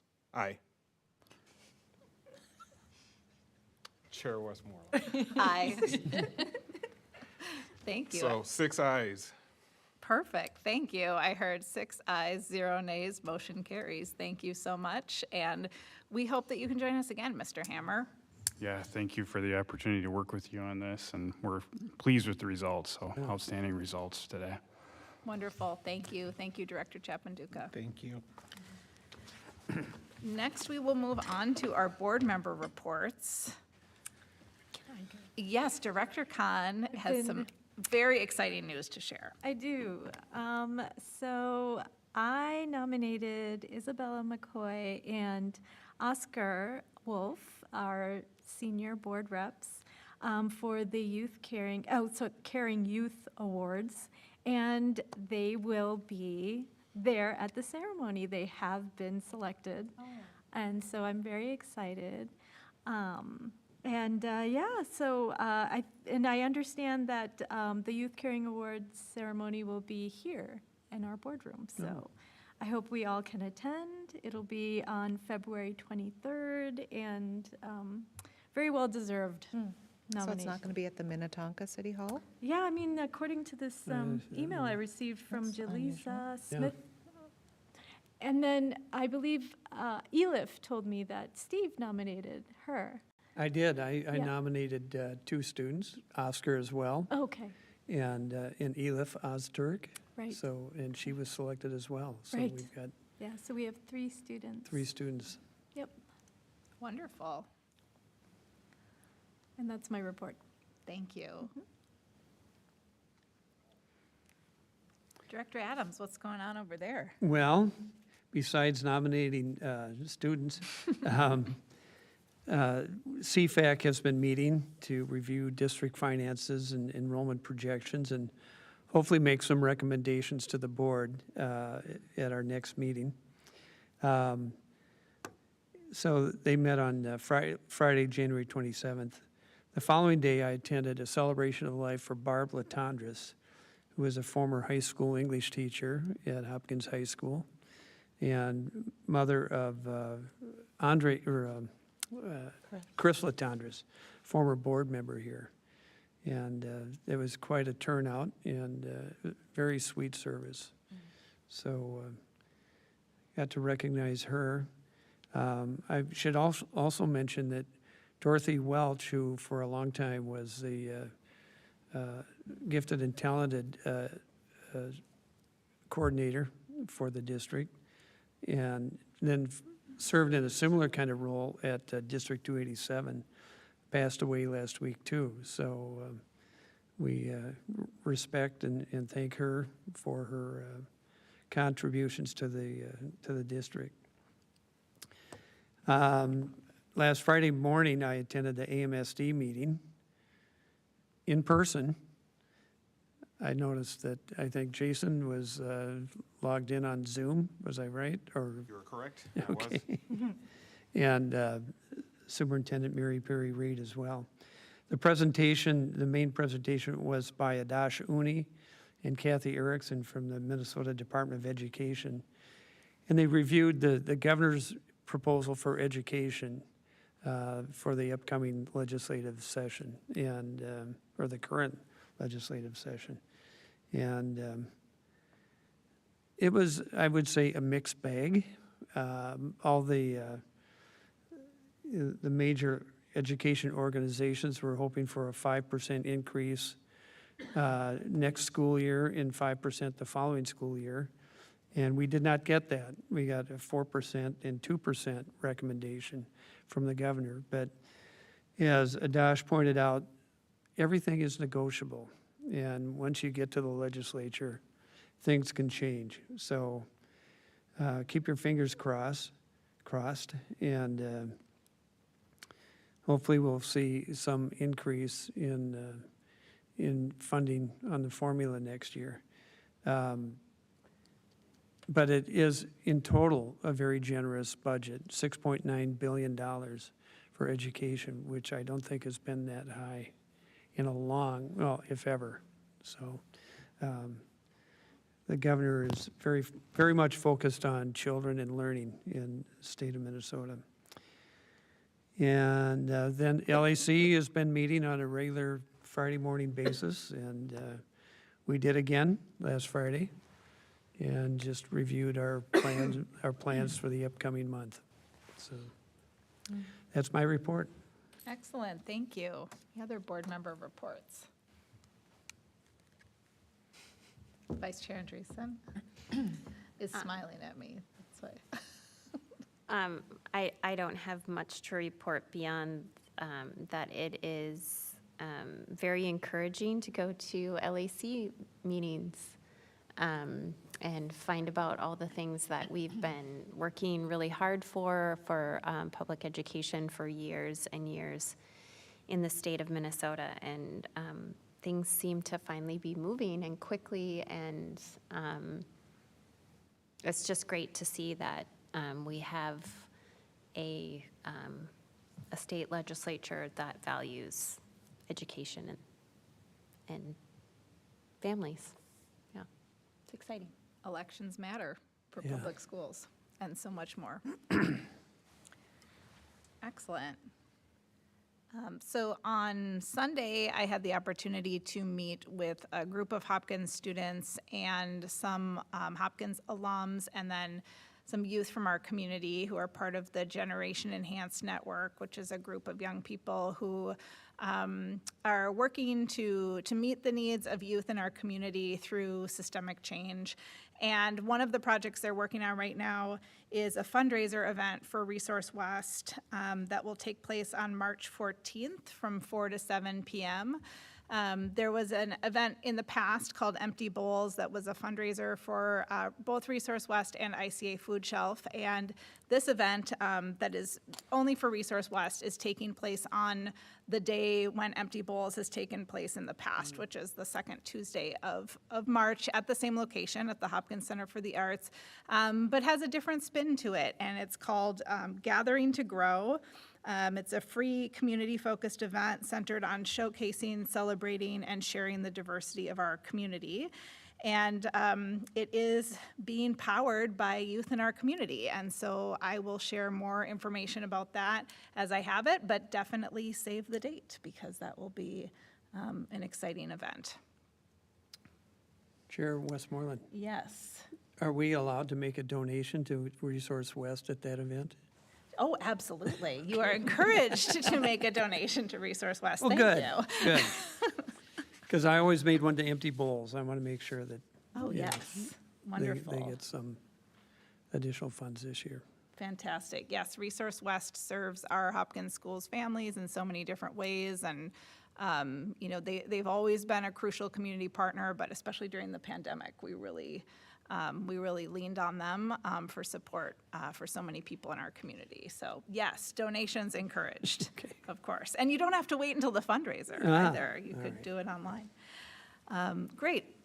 Any other board member reports before we close this down? Okay, with that, I would look for a motion to adjourn. So moved. I have a motion. Is there a second? Second. I have a motion and 2 enthusiastic seconds to adjourn. Any discussion? Seeing none, all in favor, please say aye. Aye. All opposed, nay. This meeting of the Hopkins School Board is adjourned at 7:53 p.m. Thank you. Steve, I have some.